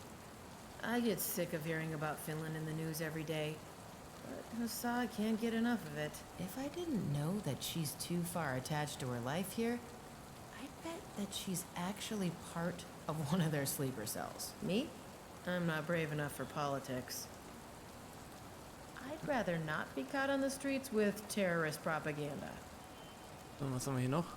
Space Elevate. Ach so, das ist, habe ich mir schon fast gedacht, als ich das gerade gesehen habe. So, was haben wir gerade bekommen? Nur Nurse. Oh Gott. Also es ist wirklich sehr viel Text hier in dem Spiel. New Norse Church. The New Norse Church is one of the world's youngest religions. Its core tenets are largely derived from Asatru, a modern pagan religion which saw its adherents perform offerings to the Nordic gods and goddesses. Other forms of paganism also serve to influence the group's beliefs and practices. The New Norse Church displays great adoration for Old Norse culture and is ardently opposed to most Christian denominations. Viewing the world as a degenerate cesspit which has strayed from the path of righteousness, the New Norse Church seeks to return the world to simpler times by converting the entirety of its population to their belief system. The church's adherents are fiercely devoted to expanding its influence and numbers, but the organization itself has always encountered heavy resistance from the rest of the world, with several governments refusing to recognize them as an official religious denomination.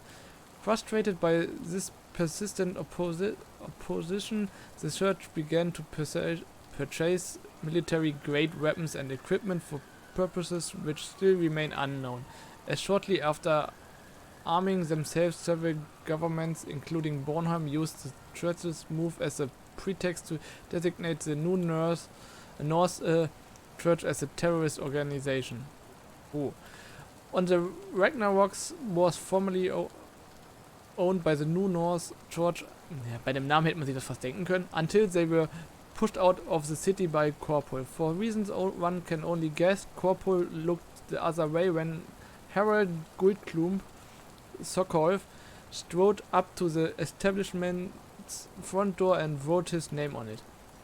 The church now resides in an enormous hovercraft which looms above the island of Bornholm, cloaked by a sophisticated active camouflage system financed by the church's adherents abroad. Many suspect and fear that the New Norse Church, armed to the teeth and as zealous as ever, intends to return to the island in the future with the goal of overthrowing the conglomerate and establishing a theocracy. Okay. Ja, aber gut, bei dem Namen hätte man sich wie gesagt wirklich denken können, dass die Kirche in Häkchen, da irgendwie die Finger im Spiel hatte.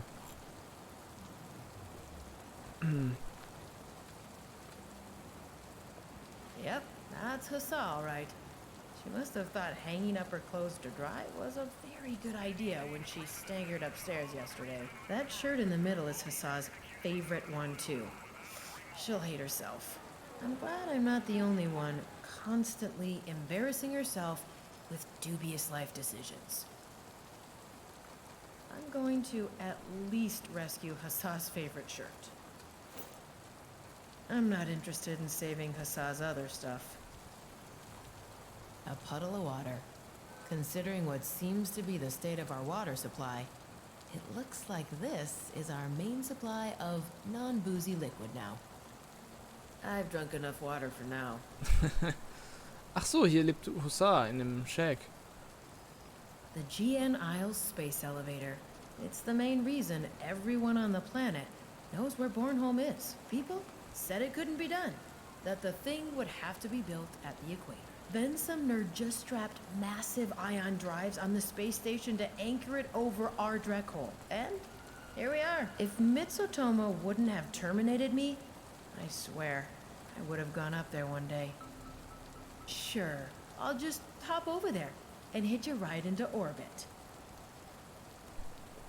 Ich finde es trotzdem von der Idee interessant. Ein Aufzug, der bis in den Weltraum geht? Ist sowas in der Theorie überhaupt möglich?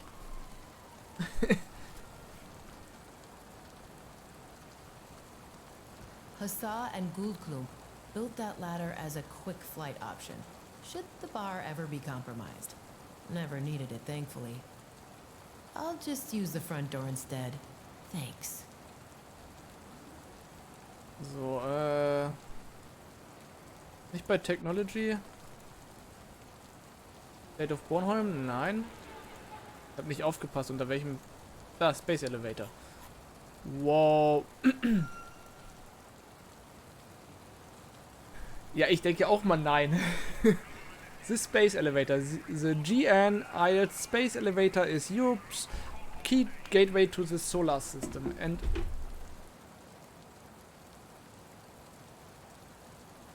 ja, allein das. Ich meine, allein bei Hochhäusern ist irgendwo ja schon irgendwann der Punkt. Vor allem mal davon abgesehen, wie will man das bauen in der Höhe. Man muss ja quasi die Baustelle oder die Maschinen, das zu bauen, immer weiter nach oben und irgendwann ist da Atmosphäre.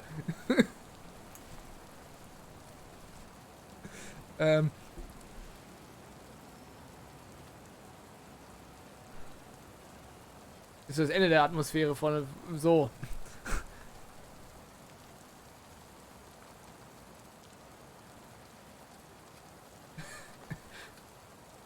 Ja, genau. Key gateway to the solar system and the most prized of the conglomerate's expensive catalog of assets. Situated in Anagar, the GNI space elevator is a more an amalgamation of several facilities rather than a lone structure. The 400-meter tall anchor station is situated next to Bornholm International Airport, through which a substantial amount of extraplanetary freight is distributed across the globe. On the opposing side of the elevator rests the Bornholm Bornholm Spaceport, the largest low Earth orbit space station beyond the equatorial zone. The Bornholm Spaceport serves as a hub for various extraplanetary activities, including asteroid mining and space tourism.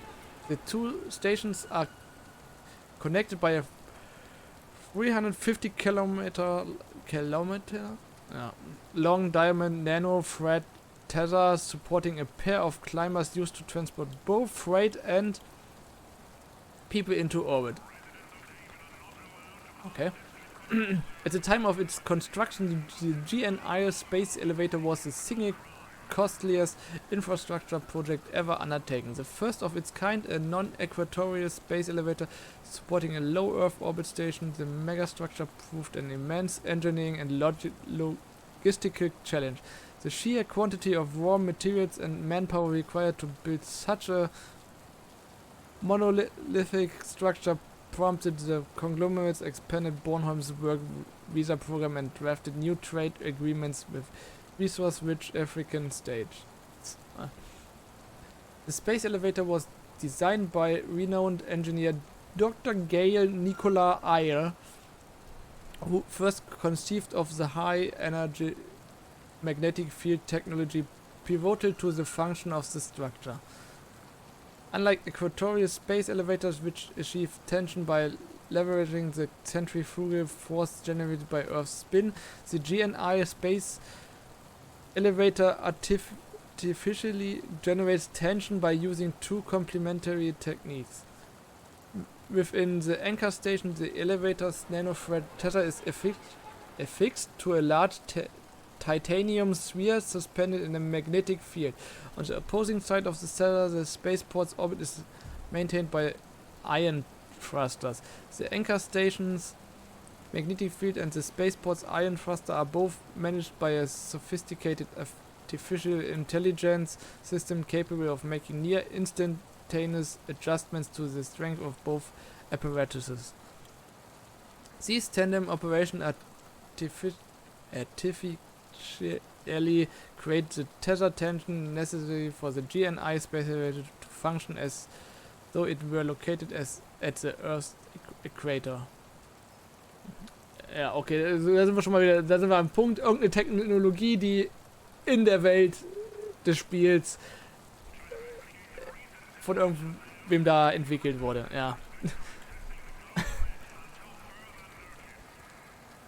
Surprisingly few disruptions marred the 11 years during which the GNI's space elevator was constructed. However, there were a few scary close calls. During the project's final year, an electrical fault knocked out power to the anchor station, temporarily deactivating its magnetic field generator with the tether not yet connected to the Bornholm spaceport. The momentary blackout disrupted its orbital pattern.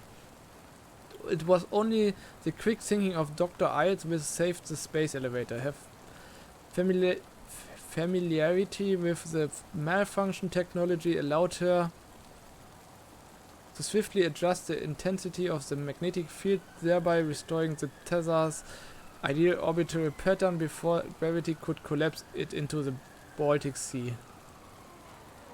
The Bornholm Port Authority is responsible for administering the space elevator.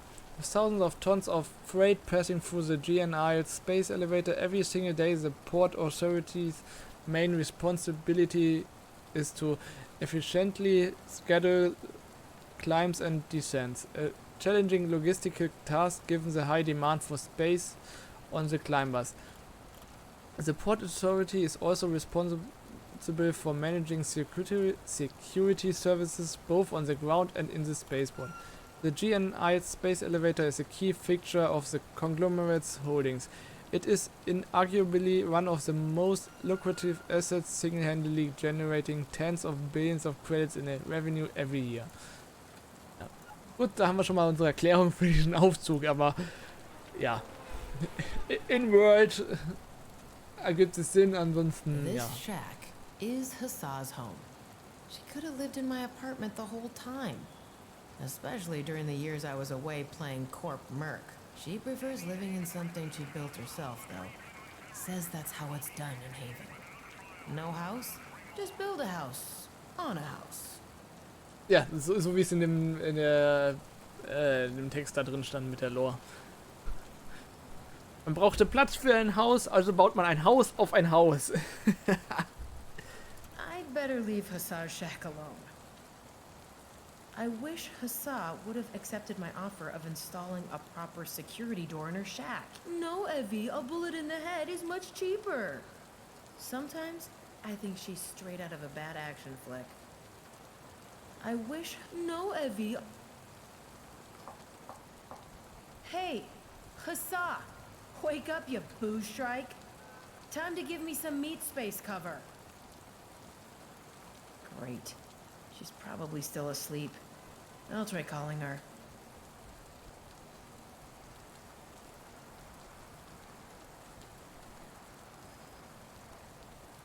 No answer. Comms off. Dreck. I can't do the drill alone. I need her to drag me out if I get iced. Schauen wir erstmal weiter, bevor sie da irgendwie rauskriegen. Gould Klump's PA system isn't as elaborate as mine, but it does the job. I did have to convince him to get rid of his old door with a handle. The old herring should count himself lucky to have me. No one else seems to care about his security. The bullet holes were an accident. Nah, I'm gonna leave Gould Klump's stuff alone. I convinced Gould Klump to get the same door I got for myself. Yes, making him punch drunk and tricking him into signing a delivery contract counts as convincing. The stairs down to the bar. Gould Klump should be down there.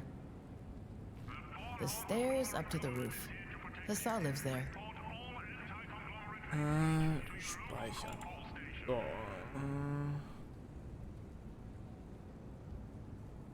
Nee.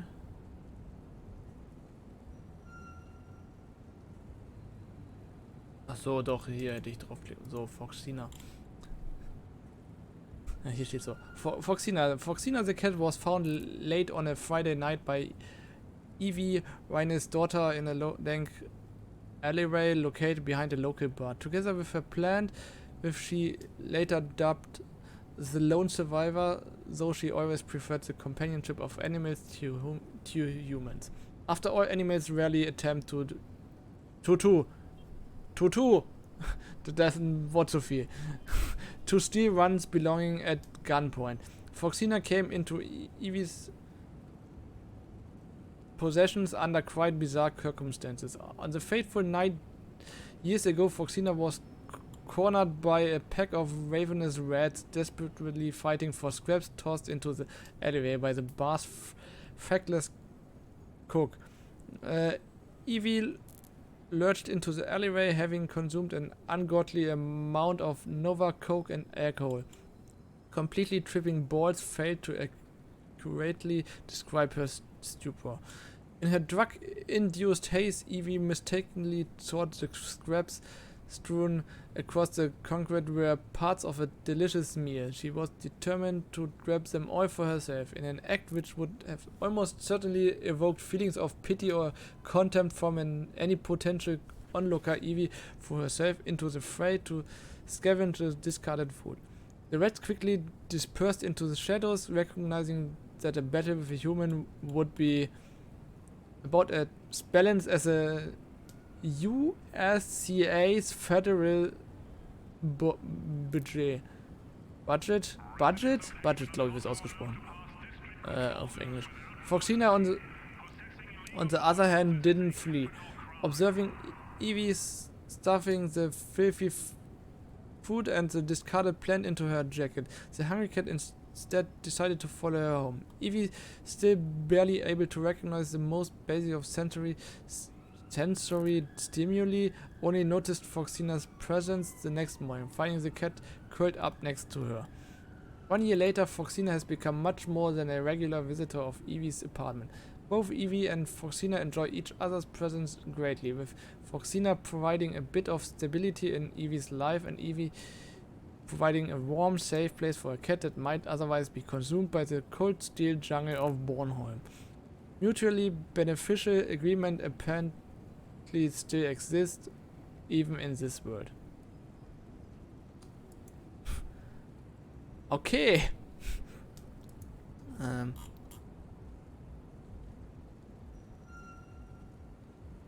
Ja, lesen wir es hier auch nochmal.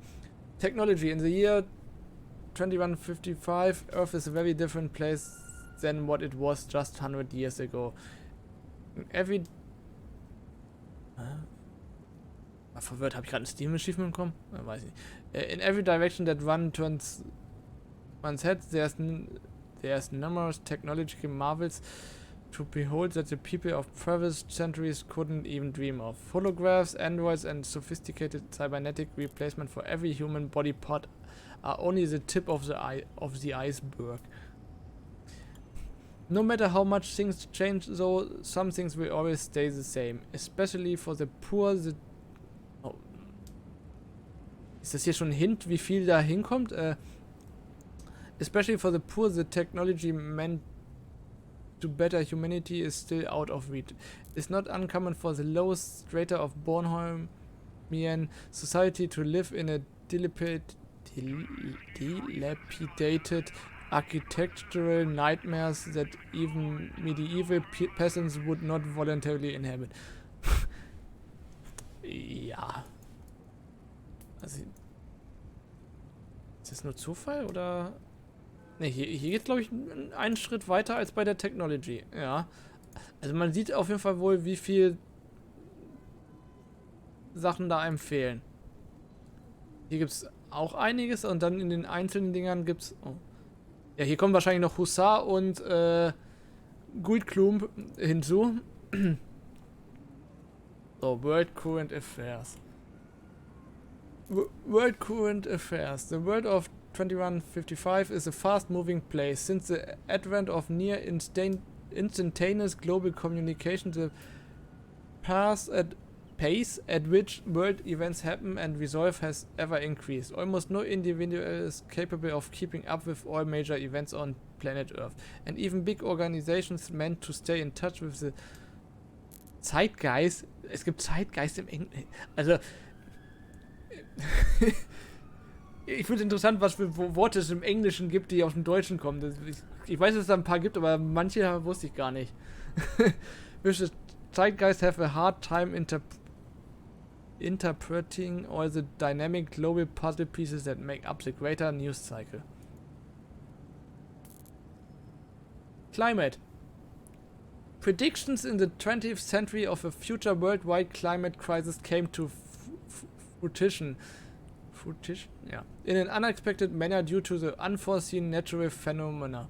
Global temperature rose considerably over the course of the 21st century. The frequency of devastating natural disasters increased at an alarming rate, prompting many governments across the world to erect flood walls and other similar countermeasures to mitigate damages wrought by future catastrophes.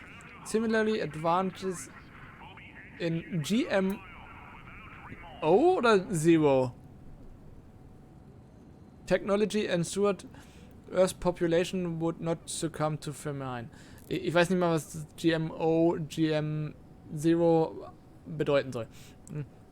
At the end of the 21st century approached, a sudden decrease in solar activity offset the alarming rise of Earth's average surface temperature.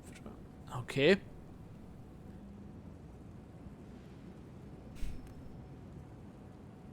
Also, in der Welt des Spiels hat die Sonnenstrahlung wie auch immer nachgelassen.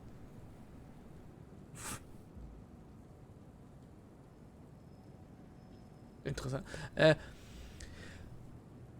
Both the Arctic and Antarctic ice sheets expanded rapidly to extents more massive than at any point in modern history. Regions located in the far north, such as Scandinavia and Canada's northern provinces, plunged into perpetually snow-laden wastelands. Equatorial and sub-equatorial regions such as Central Africa and Australia cooled considerably from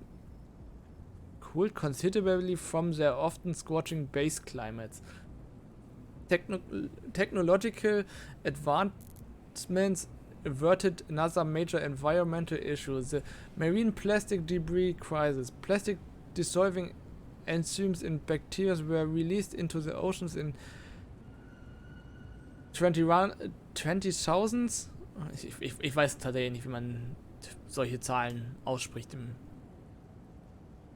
Englischen. A sudden decline in the number of aquatic plants and algae in the Earth's waters, likely resulting from the response to the plastic debris crisis, led to a new humanitarian emergency in the form of a world-spanning oxygen shortage.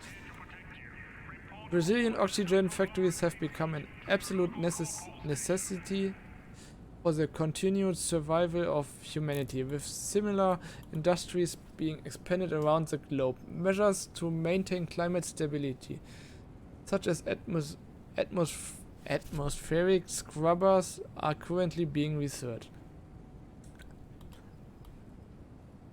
Also die haben jetzt ein Sauerstoffproblem auf der... Okay. Hier unten gibt es auch noch 3 Punkte. 2.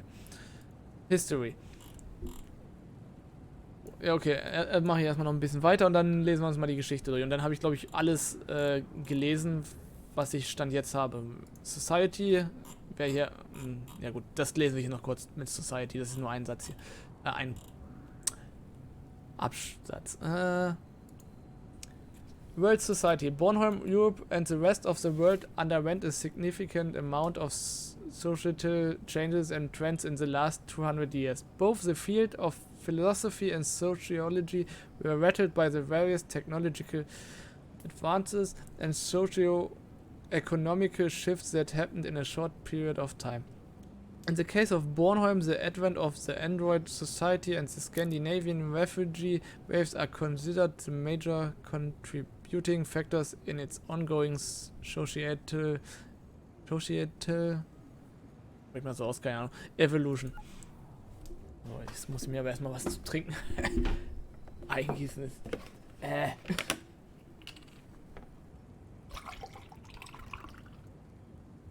Mund wird trocken.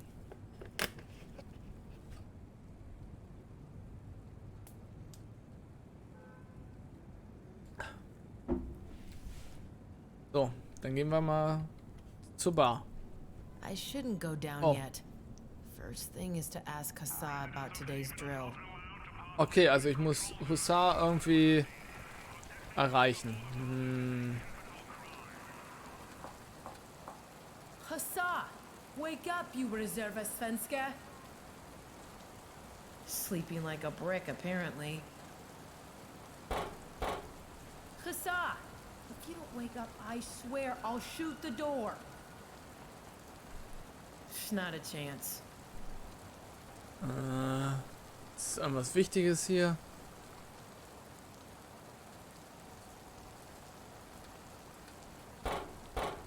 Agnieszka, this is your father. The bar is burning.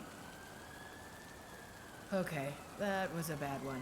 She never listens to Gulklump.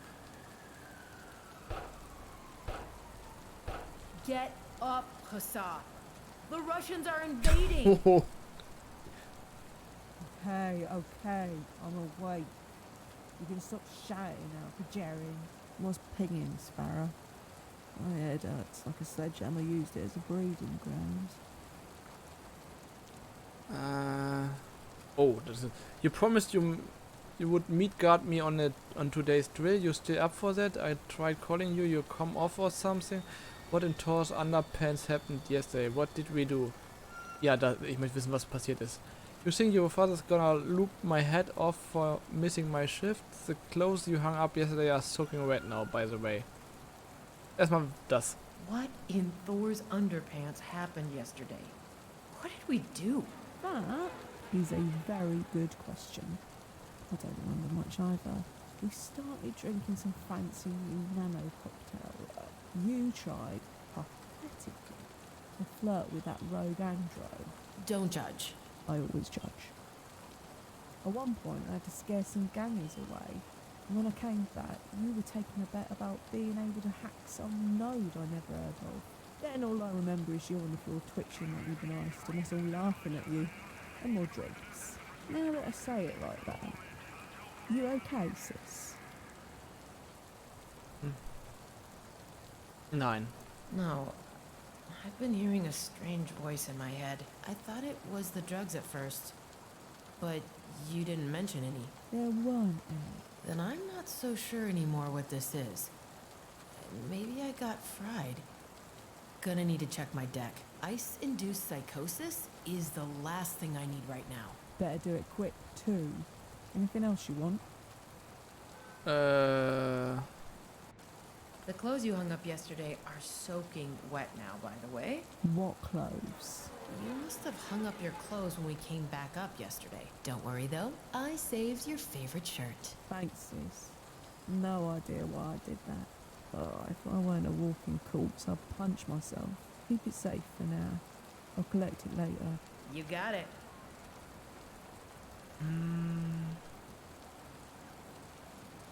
I tried calling you. Your comm off or something? Nah, I kept it on in case you got yourself some 2-meter tall problems again. I tried calling you.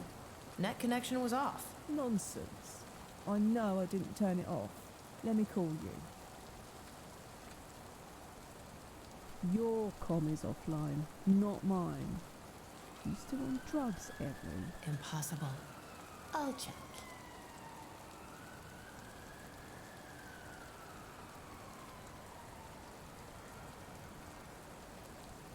Actually, the whole net is down. I can still access Buckabot, but everything official? Down. Track. Something big's going down. Haven is completely cut off. What'd you do this time? It wasn't me. I think. Maybe. Hopefully. I'm just messing with you creeps. Not even you with such hot stuff you can bang up a whole district and drink like a hobo at the same time. Yeah, still scary though. There's another thing though.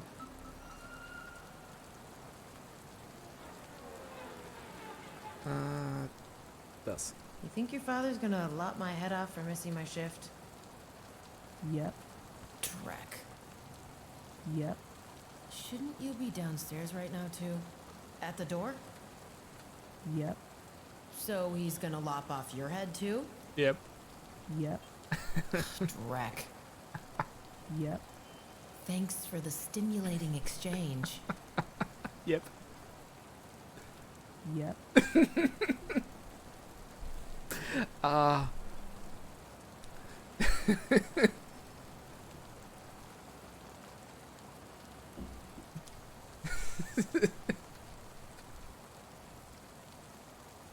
You promised you'd meat guard me on today's drill. Still up for that? Evie, no way. I'm hungover as dreck. Come on, you'll survive without me one time. For real? All you gotta do is unplug me if Drek goes down. I really don't want to. Everything hurts, and it's all your fault. Sure. Every time we party, you say it's my fault. And it is, but that's beside the point. Come now. I'll give you 20%. No. 25%. I said no.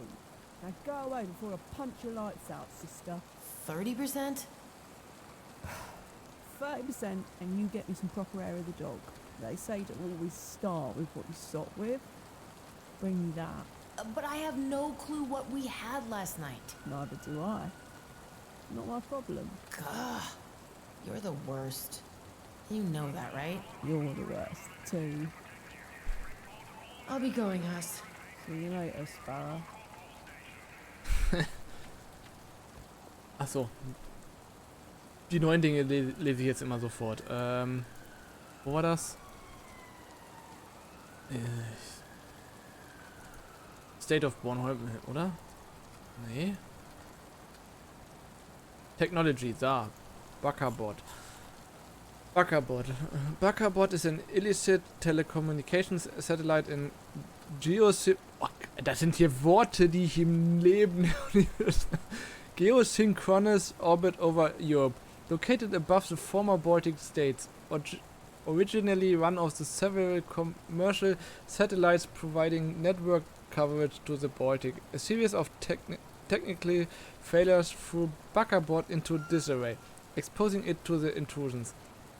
The satellite now serves as a covert proxy for less than legitimate cyberspace traffic, with its colloquial name referencing Buccaneers of old. Ah, okay, das erklärt es. Ich hab mir schon sowas gedacht, dass es so ähnlich klingt. The satellite's name is one of many in-jokes among the few hackers who even know of its existence. A Baltic telecommunications company launched the satellite several years ago to provide its customers with improved broadband coverage. Minor damage was sustained to the satellite during manufacturing, with said damage being exacerbated during its launch into orbit. Consequently, the satellite's default communication frequency emits outside of normal commercial network ranges. Before these issues were discovered and addressed, Eurograph initiated a merger with the telecommunications company with its superior technological resources, rendering the older satellite and associated tech all but obsolete. Were it not for a few enterprising hackers scanning obscure frequencies for rumors of corporate pay data, the satellite may have been forever lost. Chancing upon a burst of isolated noise, the team went beyond selling the decrypted conglomerate data interests on the black market. Upon tracing the signals to their source, the hackers struck gold. A full functioning communications satellite claimed by no government and abandoned by its parent corporation. Fully deniable once a few software modifications were made. Over time, Buckerbot usage has grown among the hackers underground, from sending untraceable simple messages to spying on conglomerates' interests to even enabling the complete circumvention of official corporate cyberspace channels. Okay.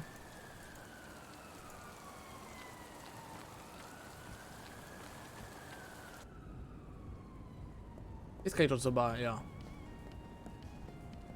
Well, well, well. Look who's alive again. Are you doing your freaky chameleon eye thing again? You know, I don't like it when you don't even turn your head to look at me. And you know I don't like it when you party the whole night, so I have to take over your shift. Since I'm behind the bar and you're not. Guess what? You're gonna have to live with my new eye creeping you out. I'm sorry, Klump. Strange Drek's been happening. I really don't wanna know right now. At least you've not been shooting your gun again upstairs. Could you stay behind the bar for a bit longer? I need to prepare for a drill, and Hassan's down too. Yeah, I figured. Do what you gotta do. Clump's here to save the day. I'll just pay myself your wage then, huh? Klump, no, Okay, I'm sorry. Really. Our state-of-the-art TV. It's not like they produce many of these anymore, since in-retina entertainment is a thing. But for those who'd rather not have corp ads beamed directly into their brain, this one is as good as it gets. Even though it may not look like it, we actually have remote controls in this bar. The remote control for our TV. Blick? Our state-of-the-art, but for those, Was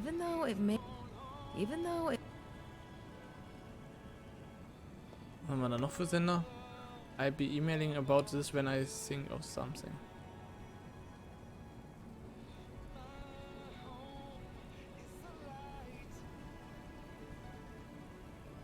Aha. Spannend.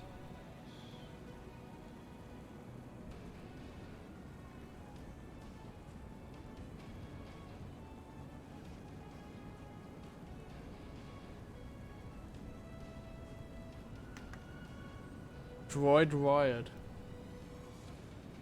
Okay. Also bis ungefähr 8 werde ich wieder streamen. Science with Dr. Awesome. Anime Minute. Was?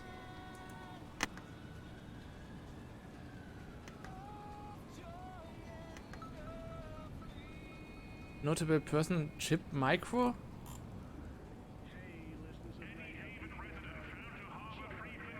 Ja, dann hast du noch ein bisschen was nachzuholen, storytechnisch. Nicht viel, wahrscheinlich, weil ich diese Texte hier noch lese. Aber ja.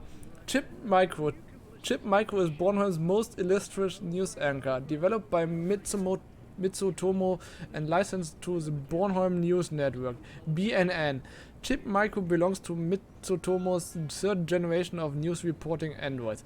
His accent and mannerism were finely tuned to optimize viewer responsiveness based on feedback data generated from previous Android anchors. His manner of speaking closely resembles the accent carried by many residents of Bornholm, that being a mix of Danish, Finnish and Swedish. Unlike his predecessors, Chip Micro has yet to be replaced and is currently the longest standing Android news anchor in Northern Europe. Oh, das war ein bisschen zu weit. Most programs on BNN are hosted by Chip Micro, including the midday and evening news, as well as Tonight with Chip Micro, an investigative current affairs program and BNN's highest rated show for 6 years running.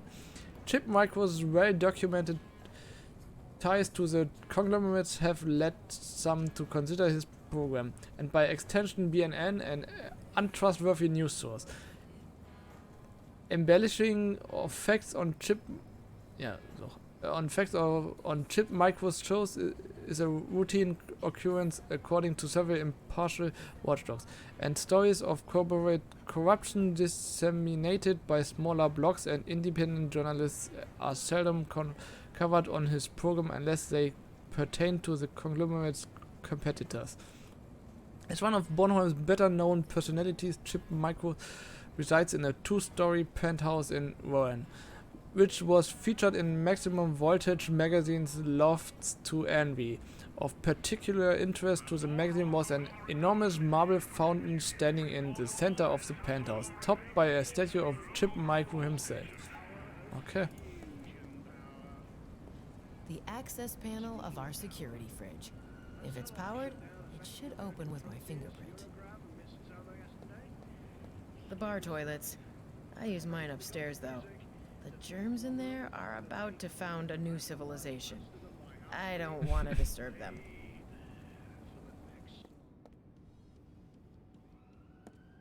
Okay. That's Carl.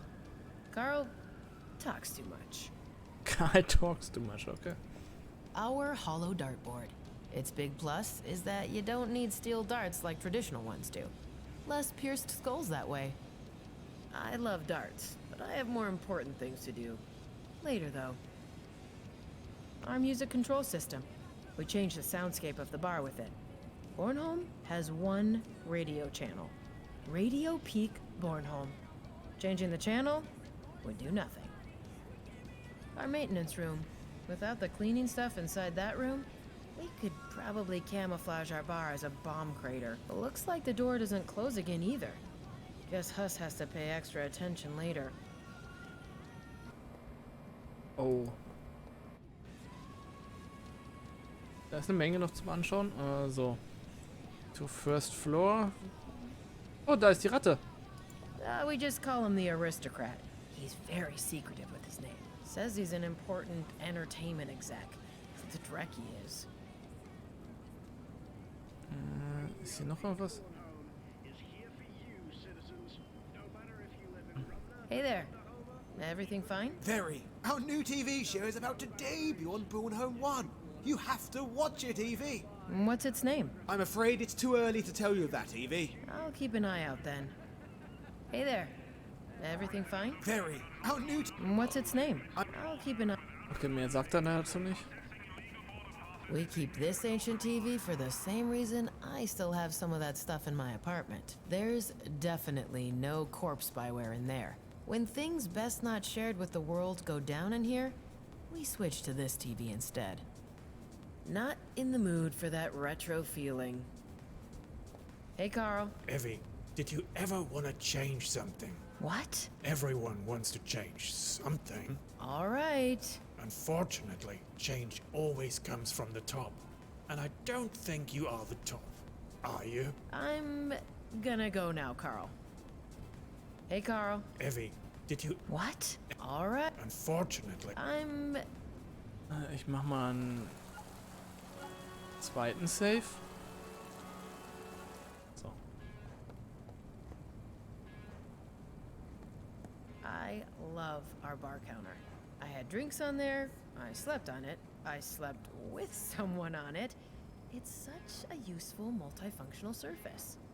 Okay. I'd love to chill at the counter, but now is not the time. Our booze collection would actually even make some conglomerate bars jealous. There's Terrozeka from Berlin, 20-year-old Havana club. That green bottle over there is our local shoebox glow. And up until recently, it featured an incredibly rare bottle of vodka too. Oops. Ach so, wahrscheinlich die ich hier habe. And enrage Harald even further? Bad idea, Eevi. Our beer tab. We serve twitching top hats, a Bornholm local, and changing conglomerate brands to show what proud patriots we are. I'm not gonna enrage Klump further by helping myself to our beer. On the Ragnaroks. You know, I may be a bit, okay, very cynical sometimes. But that's still the best bar name in the Baltic. Ah, okay. I'll continue adoring our bar sign from afar. On the Ragnaroks.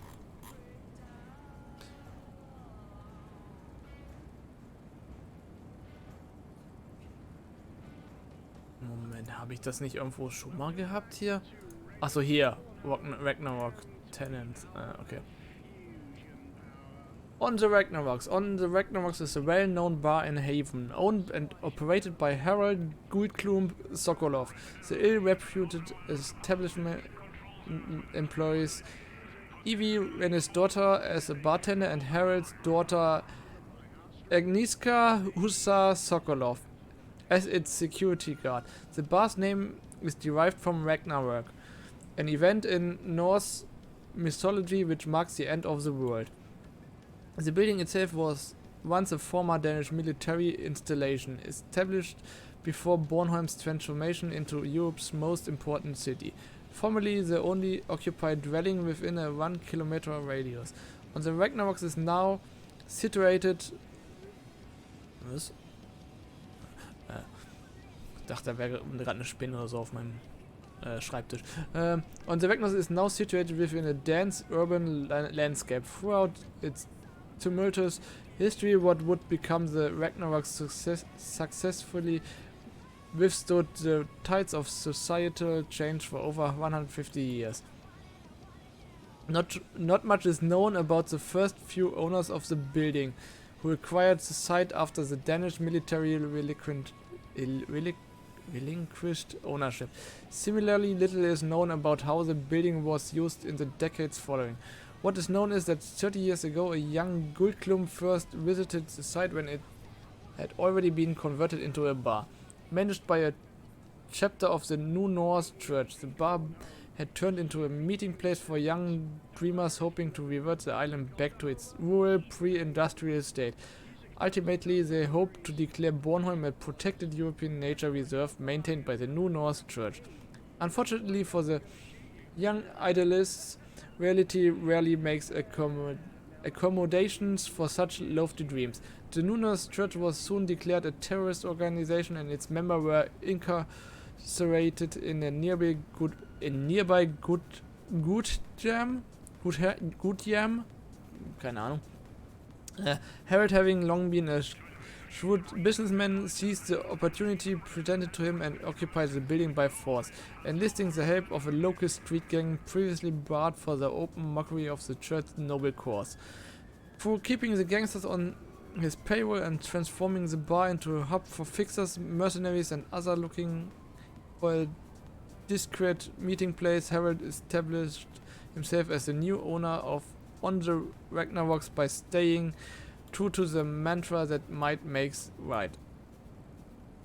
Few contenders have risen up to challenge what is now a firmly rooted Haven institution, as nearly everyone who could benefit from staging their own takeover of the business has already profited from the bar in its current state. On the Ragnaroks has become something of a neutral zone in Haven. It's both a place to make money and a place to lay low. Not much to dislike about that. So.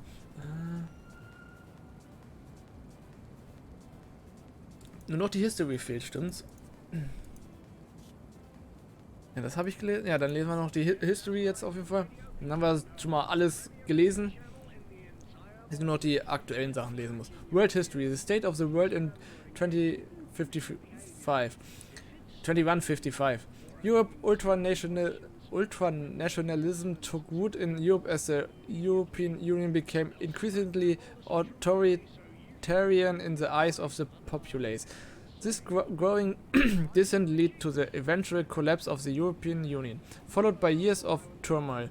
Catalonia seceded from Spain with great difficulty. Scotland gained independence from the United Kingdom. Ireland and Northern Ireland became united under one flag. Brittany seceded from France. Belgium was split between the Flemish and the Walloons. Bavaria seceded from Germany. Ja, die Bayern mussten sich natürlich von Deutschland abtrennen. Natürlich. Italy was divided into the wealthy state of North Italy and the comparatively poor state of South Italy. Most notably, a new age of Russian expansion began with the fall of the EU. Russia annexed Finland, Ukraine, and several Baltic states, largely unopposed by NATO. The free European bloc formed in haste to combat Russian aggression. Its member states include Poland, Hungary, the Czech Republic, Moldova, Slovakia, Romania, and Bulgaria, as well as former Yugoslavian splinter states. The free European bloc ensured the independence of its member states and later began imposing its might on the splintered remains of Europe. Though appearing mighty, Russia proved unable to compensate for its drilling natural resource and instead relies on its military might to stay afloat. Greece was unable to persist the tribulations of the 21st century and descended into anarchy, having never fully recovered from the Greek debt crisis. North America. The southern states of the United States launched a second successful bid for secession, driven neither by slavery nor state rights. In the wake of the secession, formed a new Confederate States of America. This political maneuver was in part motivated by the divide between progressive and conservative ideologues in the United States, and the further escalated said divide to the point of irreconcilability. Worte. California and Oregon, by this time completely dominated by tech giants, capitalized on the political upheaval caused by the secession of the CSA to declare their own independence from the United States, forming one of the world's first corporate nations.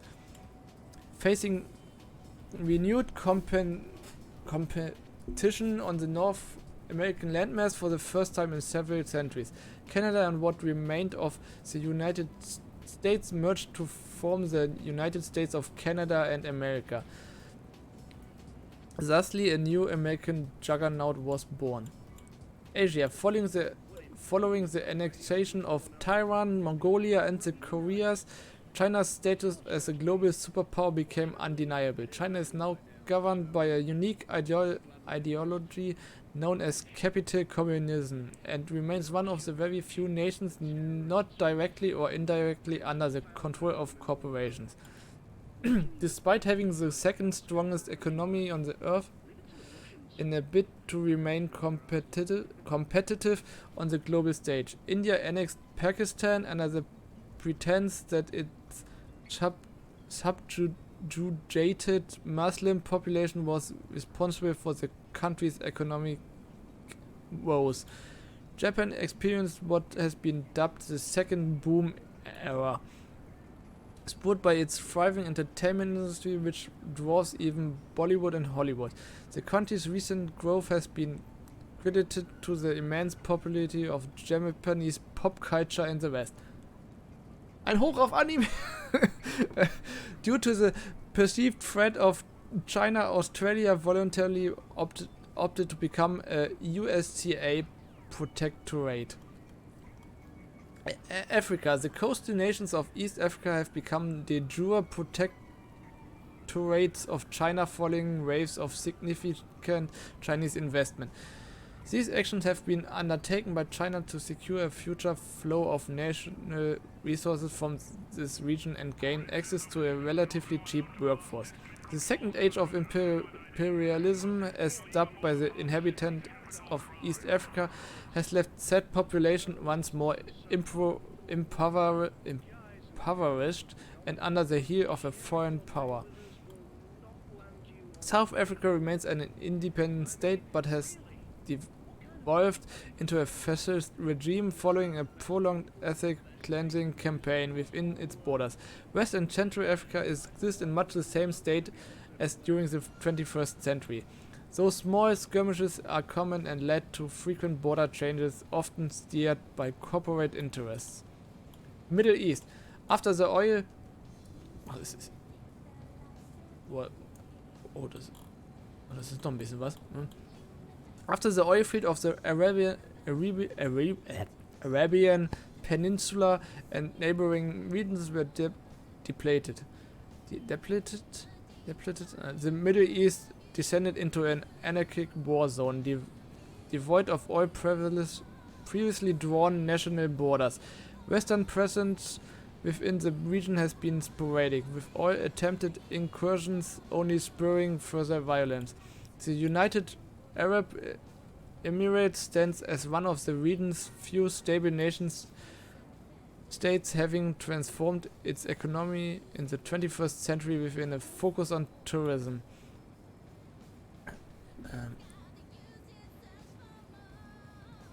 Adventurers and soldiers of fortune alike flock to Dubai and Abu Dhabi to participate in what is known as war tourism. Some participate in guided tours of battlefields, whilst others participate in the battles themselves. What? Okay. Latin America. An endless war on drugs coupled with a crippling trade embargo instituted by the United States saw the collapse of the Mexican government. The former sovereign state of Mexico has since divided into smaller regional states, with Sinaloa and Yucatan emerging as new dominant forces in Central America. Brazil, with her millions of square kilometers of rainforest, emerged as an industrial and military powerhouse in the 22nd century, compensating for major losses in forestry and aquatic plant life. Brazil houses a majority of the world's oxygen generators. These huge factories pump oxygen directly into the air and are almost single-handedly responsible for maintaining Earth's delicate atmospheric composition. The international community pays very handsomely for these services, and as a result, Brazil is now the third richest nation in the world. Arctic and Antarctica. Earth's polar ice caps have recovered from losses sustained during the late 20th and early 21st century, and now cover more of the planet's surface than at any point in modern human history. Instead of rising sea levels brought about by warming temperatures, global cooling spurred by an unprecedented decrease in solar activity now possesses the greatest threat to life on Earth. So, Russia. Russia. For hundreds of years, Russia has stood as the largest country on Earth. In modern history, particularly during the late 21st century, Russia has been marred with political instability whilst attempting to adapt to the corporate world order. Russia is politically enigmatic, though it culturally bears the mark of both its communist and Tsarist past. Like many other nations, Russia is effectively controlled by corporations. The nation's previous government was toppled in a corporate-backed coup in 2084 and replaced by a puppet government which serves the interests of Russia's most powerful corporations, including natural gas and oil giant Ushalka Industries. In following with the demand of its corporate overlords, the Russian government has made clear its ambitions to forge a second Russian empire, facilitated through increased military spending and state propaganda. Rapidly diminishing natural resources and recurring famines are viewed as the driving factors behind the nation's imperialist agenda. In the wake of the collapse of the European Union and the fracturing of NATO following the secession of the CSA, Russia became able to enact the ambitious bid for new territory. Russia has made the most territorial gains of any nation on Earth in living memory. Upon the conclusion of the Baltic Wars, which lasted nearly 4 years and cost millions of lives, Finland, Ukraine, Estonia, Latvia and Lithuania were annexed into Russia.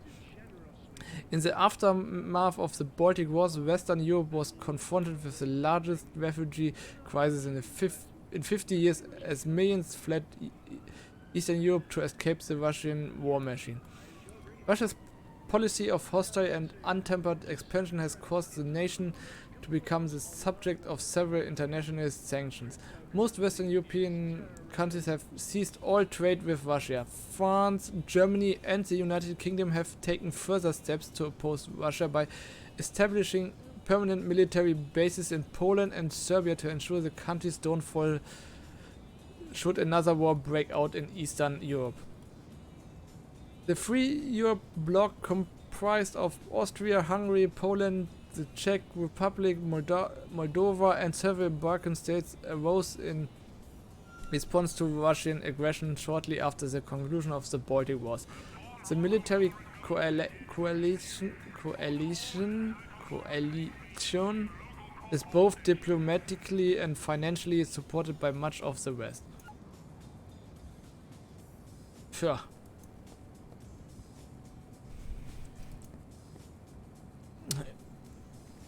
Ohne zu viel Politik hier einzubringen zu wollen, ich bin gespannt, was wirklich jetzt hier noch mit Russland und dem Ukraine-Krieg passiert. Es macht einem schon in gewisser Weise Angst. We take bets via that window. Sell digisigs and other stuff patrons in a bar would want. Of course, all business endeavors are licensed. By the Eevi's wallet approves of this corporation, that is. Das ist schon das nächste. I don't need to buy stuff from the bar. I work here. Locations. OTR, Shady Dealings. Ach so. On the Ragnaroks, shady dealings. For reasons that quickly become obvious, on the Ragnaroks should not be considered a family-friendly establishment. While some of Haven's regulars may stop for an alcoholic beverage or tend to escape the frustrations of the day, for many the libations are a convenient formality. Ragnaroks best serves as a central hub and neutral ground for organizing conglomerate uncondoned activities. To the observant eye, interactions among the regulars often betray a certain shadiness. Hackers with paid data and smugglers with easily fenced merchandise openly conduct their business. The odd hustler plying their trade may roam the premises. A tempting target like an unsecured wallet will almost certainly be lifted, often raided and returned before the end of a conversation, and a pin, though of course not all easy marks are what they seem. Deals requiring privacy and discretion get taken to one of the booths. Simple transactions, most often involving the pre-arranged sale of illegal or valuable goods, as well as straightforward hires for violent crimes directed toward non-risky targets, wrap up quickly. To secure negotiations for high-risk jobs or to soothe tension between hostile factions, intermediaries are available for temporary hire to mediate disputes and prevent violence. Altercations with the bar remain rare and are quickly dispatched by Hussar, the bar's security. Specific ventures requiring investment in those with highly specialized skills may require the intervention of a local fixer, who can arrange to find a specific talent or even a team for the right price. The Ragnaroks, due to the reputation of its owners, enjoy the cooperation of a vast pool of connections. While deception is not unheard of, the Ragnaroks may come to the defense of its own in extreme cases, especially if proven that conglomerate representatives acted against their interest. As a whole, the district of Haven is not friendly toward megacorporate nonsense.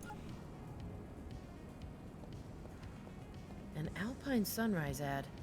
Never drunk that stuff. But it's supposed to have real mountain spring water in it.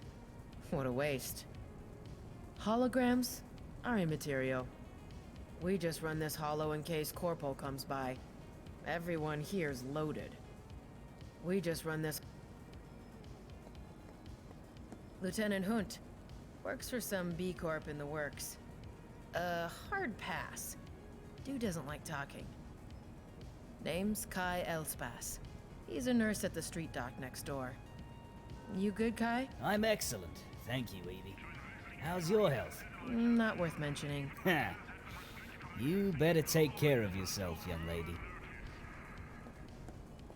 Living on the moon would be quite something. Maybe one day. Holograms? Die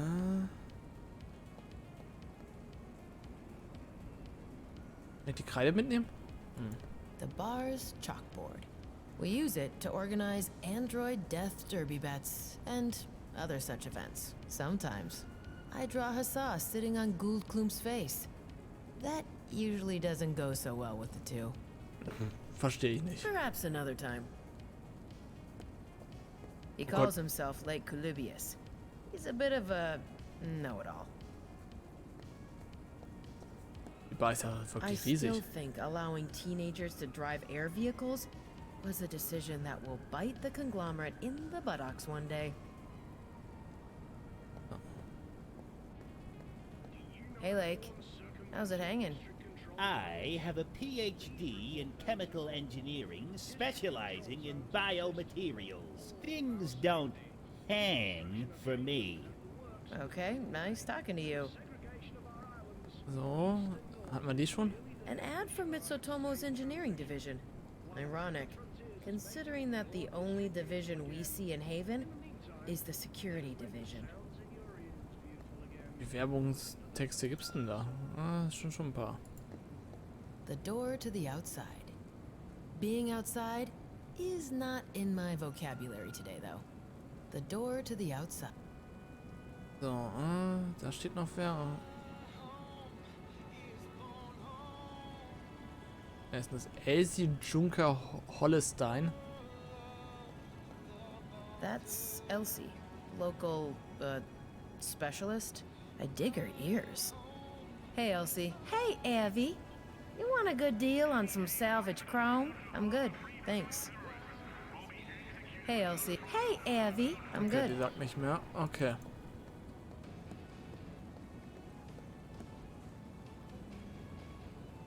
Speichern wir mal. So, dann reden wir mal mit Harold. Hey, Klump. Hold it right there, young lady. Before you even begin asking me for more favors, I know you went upstairs with my 250 creds vodka yesterday. Tell me you didn't just drink it all.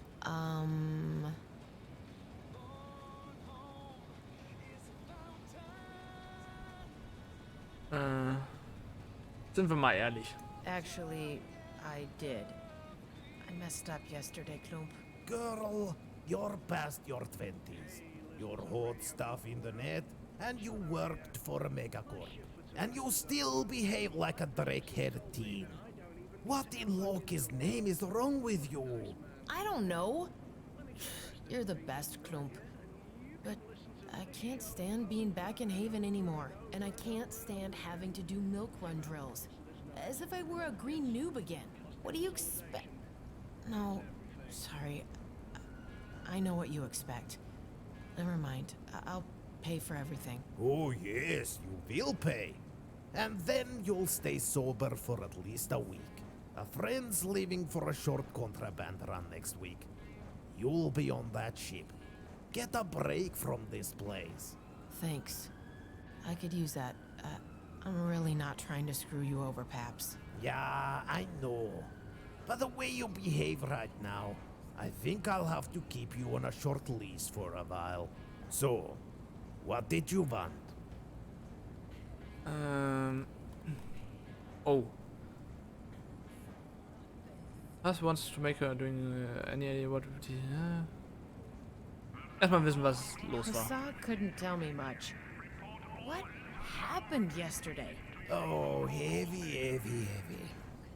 If I told you all the things you two crazies did yesterday, I'd get really riled up. But I'm gonna tell you one thing. If you scare me again like you did, you'll have to go. I mean it.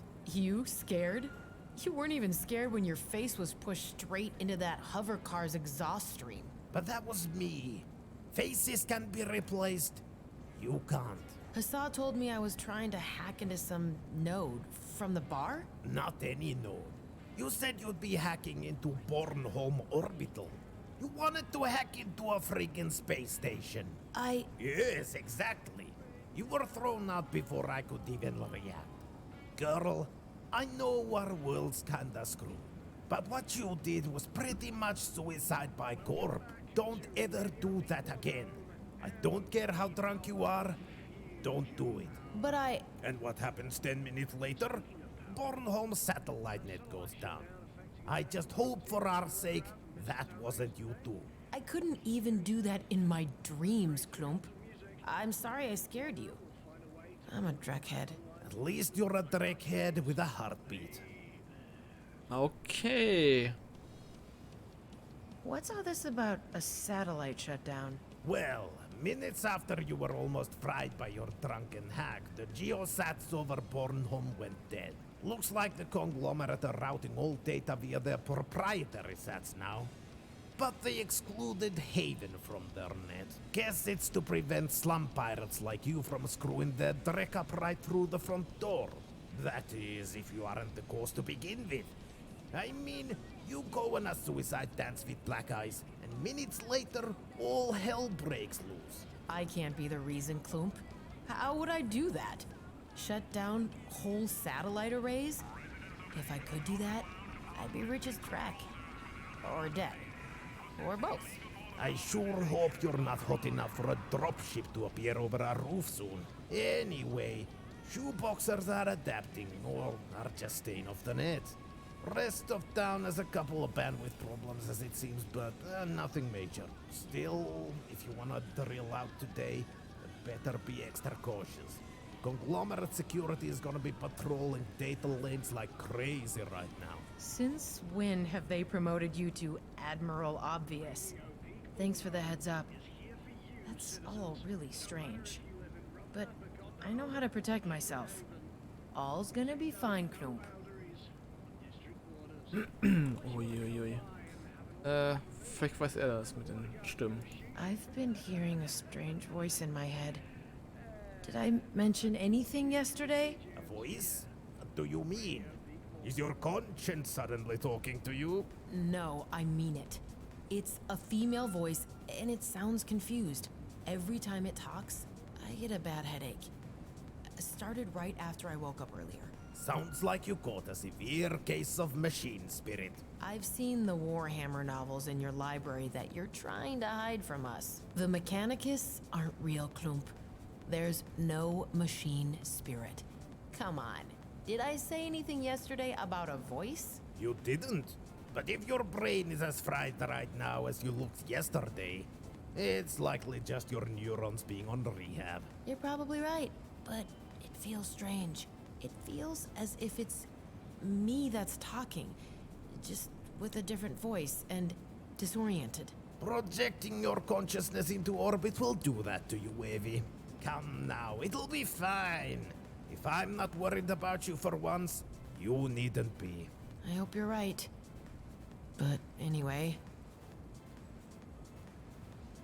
I couldn't get any water out of the pipes upstairs. Have Corporal shut us down again? I don't think it's Corporal. After the sats went down, Haven got cut off almost immediately. Water's out and electricity too. We're running on our backup grid now. Should suffice for the night. There's not enough juice to run our security circuit though, so if you wanna rob us of the good booze again, you're gonna have to go elbow deep this time. Oh no! Is it my turn? After what you did yesterday, it certainly is now. Crap. Literally. Not funny. I regret having voted for the bio-waste backup.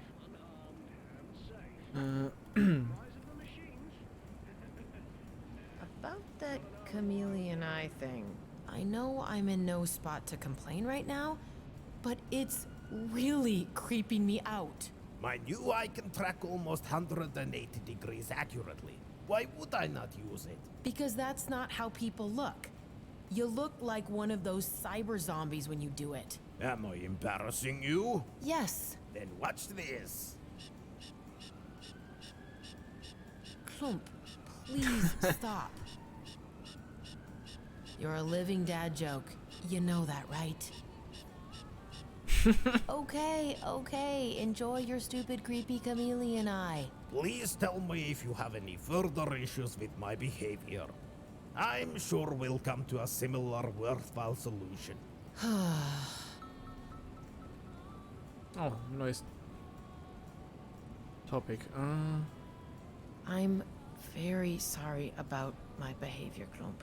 I know I said sorry already, but seriously, I know I'm a pain right now. I've been trying to get on my feet again for so long now. The drill jobs aren't getting more lucrative. I don't ever want to be a gang hacker again, and I miss Mitsutomo life so much.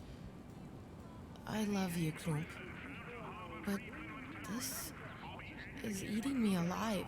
I never understood why you find the golden cages of the corpse so enticing, Eevi. But I don't need to understand everything. What you need to understand is that I'm going out of my way to help you. I love you too, but you're my foster daughter. You start risking my business, and you risk my other daughter's future. And blood, Eevi. Blood in the end is thicker than water. Please don't make me have to make that choice.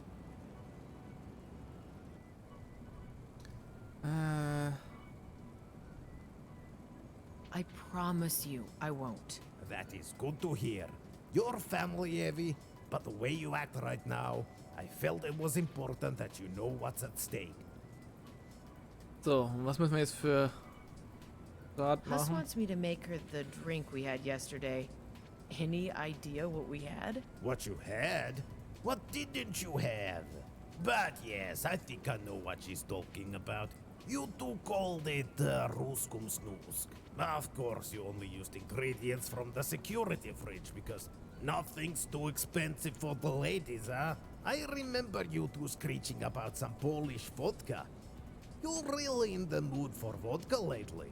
Then I asked you to be careful with the bottle you were handling, and you said, "No worries, it's straight from here. We can get more," which you never did, naturally. I would have, if I'd remember any of this. Not the best time for assurances like that. Just let me finish. The third bottle you used, Hussar split straight on the floor. You two were like gremlins yesterday. You can tell my daughter she's gonna pay for whatever that bottle was. I think there was also something non-alcoholic in there. You vanished around the corner and came back with another bottle. That's it? You don't remember the exact ingredients either? Eevi, I was dealing with a full bar, whilst you two were busy reliving your teens. Don't push it. Okay. Thanks, Klump. I'm going now. See you later. Till soon, Eevi. Oh, das wird... Oh. That's what the panel on the fridge is for. I haven't restored the security circuit yet, so I can't open the fridge. Okay. Smells like some sort of ultra-sweet, syrupy liqueur? Some forest fruit, maybe? The booze stain Hussar left. I'm glad I'm not the only one who screwed up. Seriously. Okay. Dann muss ich erstmal muss ich das hier zum Laufen kriegen, bevor ich das überhaupt lösen kann, würde ich behaupten. Was haben wir denn hier? Oh. The door to the bar. The graffiti on this side reads, "Itchy eyeballs. Probably someone who bought an in-retina system for far too cheap." Oh, irgendwas hinter der Tür? Hm. If the state of this urinal is anything to go by, maybe our district deserves its reputation. I don't need to go. Was steht da? That wasn't me, I swear. Core Pick Out. Not Achso. sure what I'd want to do with that graffiti. Lock says it's occupied. Must be out of order. I don't need to go. Die haben auch hier Werbung dazwischen. Need a new liver. Barely used.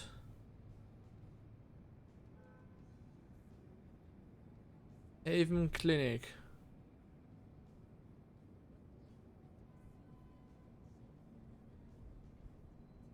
Inquire within.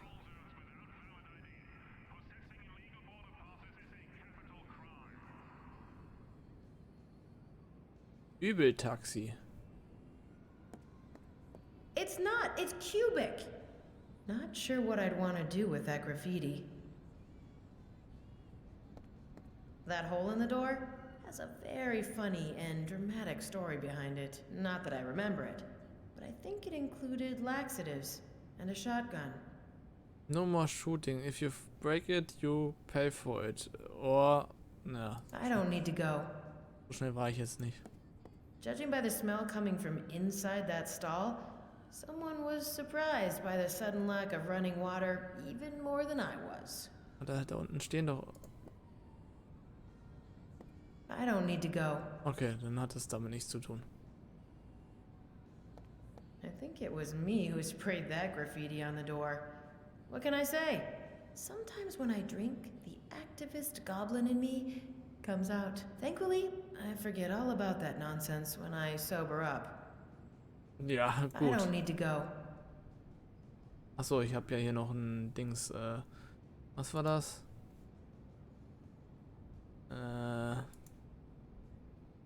Cyberware.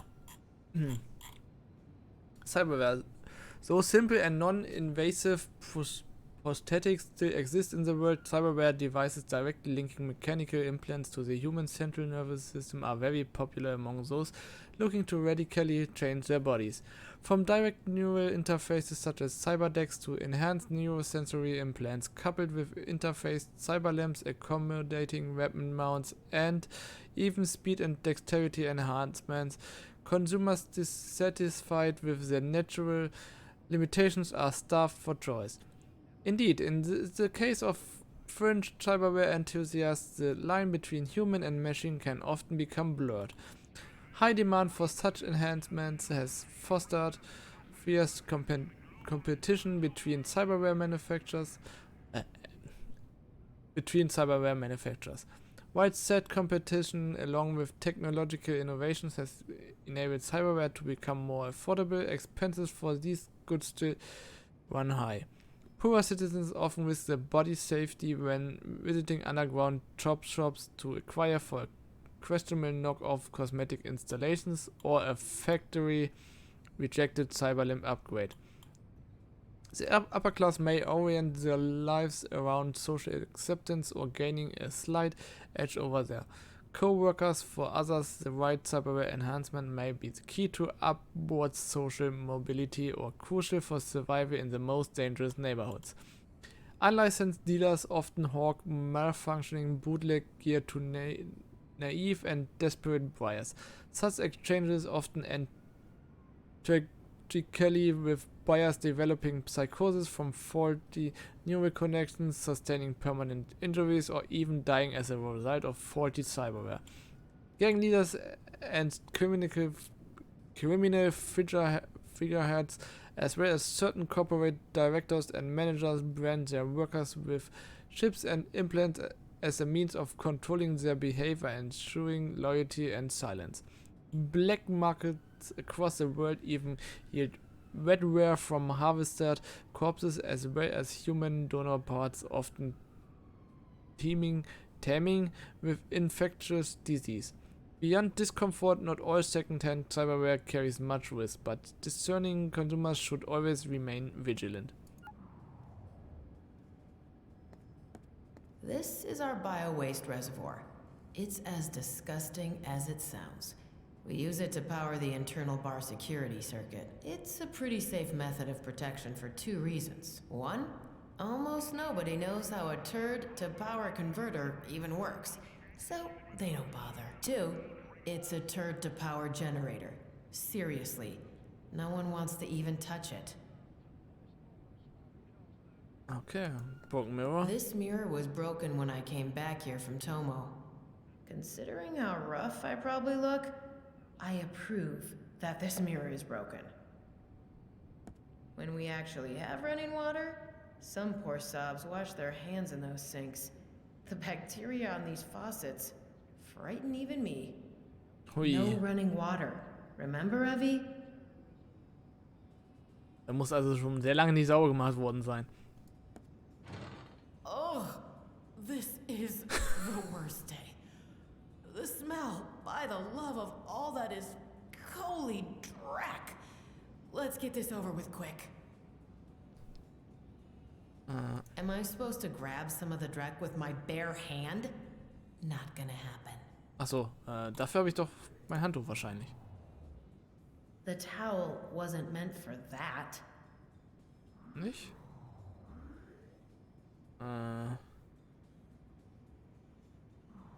I know what shirts are for. I doubt this is it. Dachte, ich könnte es jetzt einfach benutzen und kriege ein Achievement oder so. Okay, dann schauen wir mal in den Nebenraum. I shouldn't leave whilst there's an open hole full of dreck waiting for someone to fall into. I'm not big on workplace safety, but I definitely don't want to take the blame for such an accident. Ja, dann machen wir das halt wieder zu. Oh, thank Freya. Finally. Ich brauche noch irgendwas, um da drin rumwerken zu können. Dann schauen wir doch mal. Wow. There's jars and boxes and tools no one even knows what they're for. And 2 cockroaches copulating. Well, that's a new one. I don't want to risk dropping my favorite jar.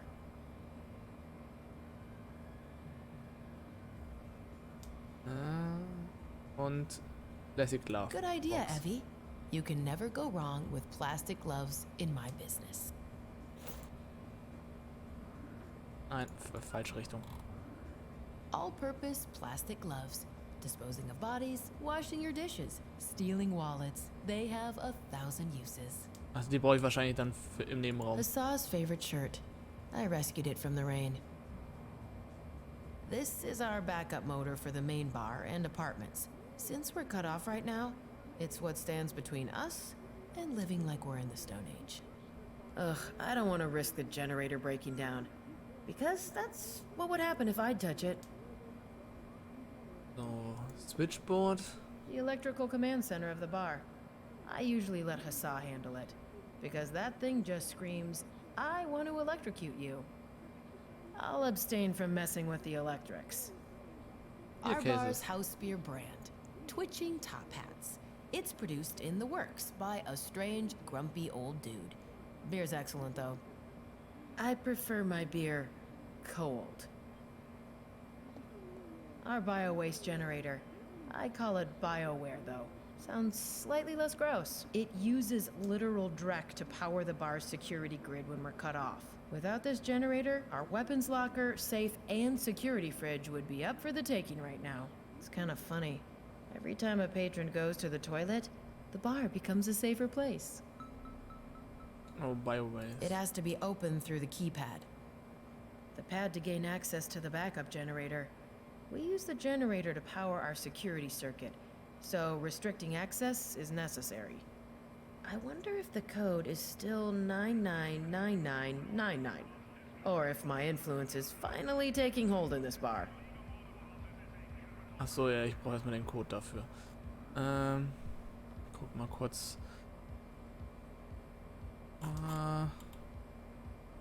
Das geht.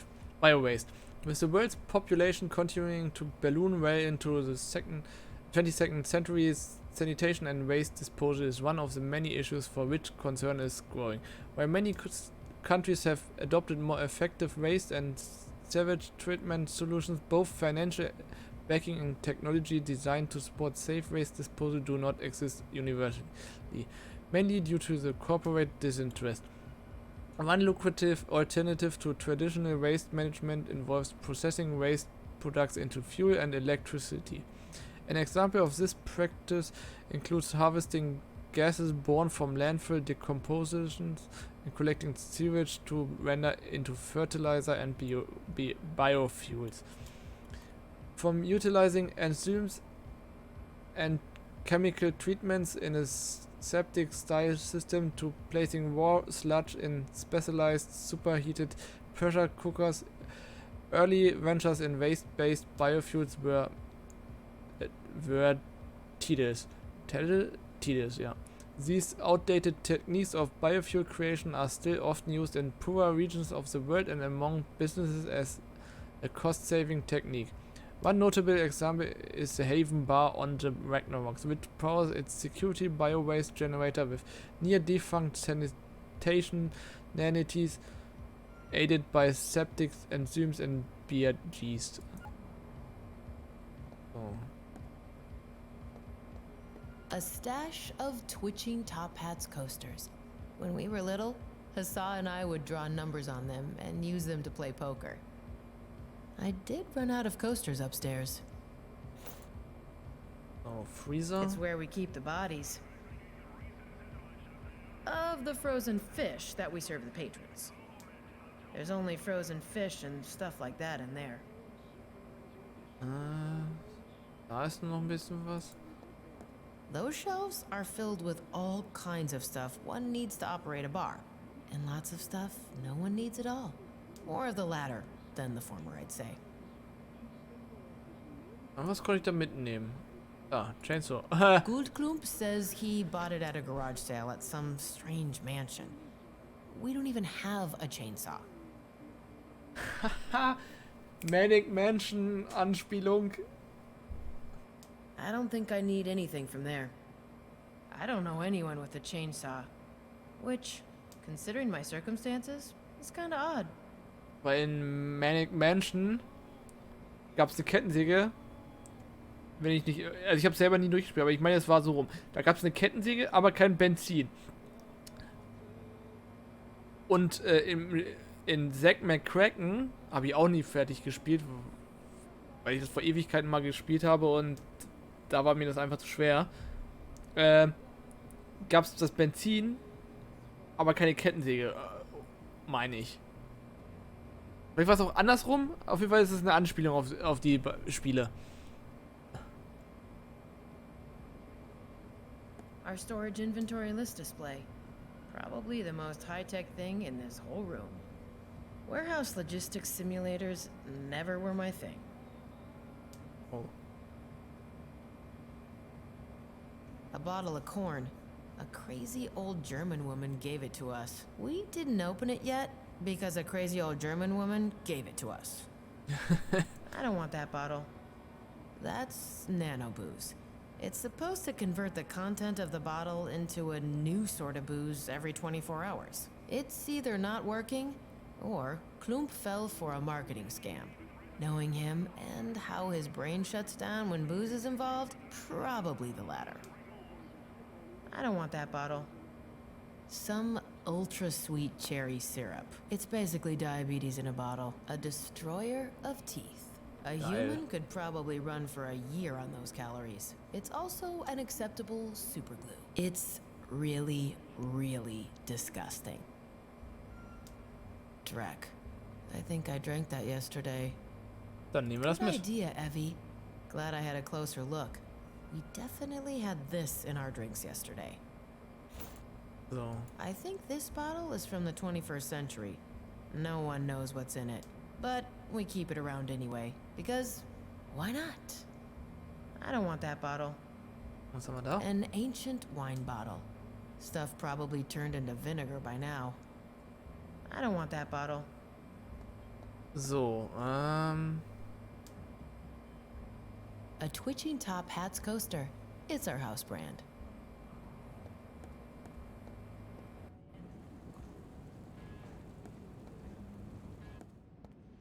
Dann wollen wir wenigstens noch das mit der Oh, this is the worst day.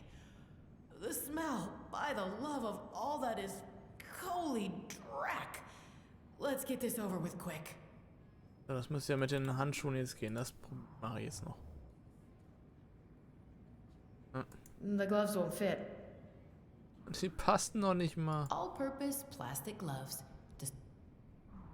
The gloves won't fit. Und nu? I don't see. I'm sure I'll. Oh, thank Frank. Okay, nee, dann müssen wir hier an dem Punkt beim nächsten Mal weitermachen, weil ich muss erstmal herausfinden, wie ich da dann wirklich dran komme, weil ich habe ja nicht viele Optionen. Und weil ich muss das ja machen, damit ich das restliche Gedöns zusammenbekomme für den Drink für Husar. Ah gut, dann schauen wir nochmal, ob wir irgendwen raiden können.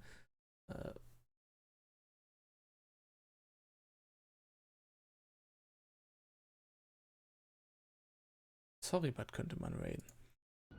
So. Gut, dann raiden wir mal Sorry, Bud. Und hier geht es dann am Mittwoch, ich habe es jetzt auch irgendwie mal unten in die Panels gepackt, um 18 Uhr weiter. Und ja, also bis dahin, viel Spaß und schaut mal bei dem Sorry Bud auf jeden Fall vorbei mit dem Raid.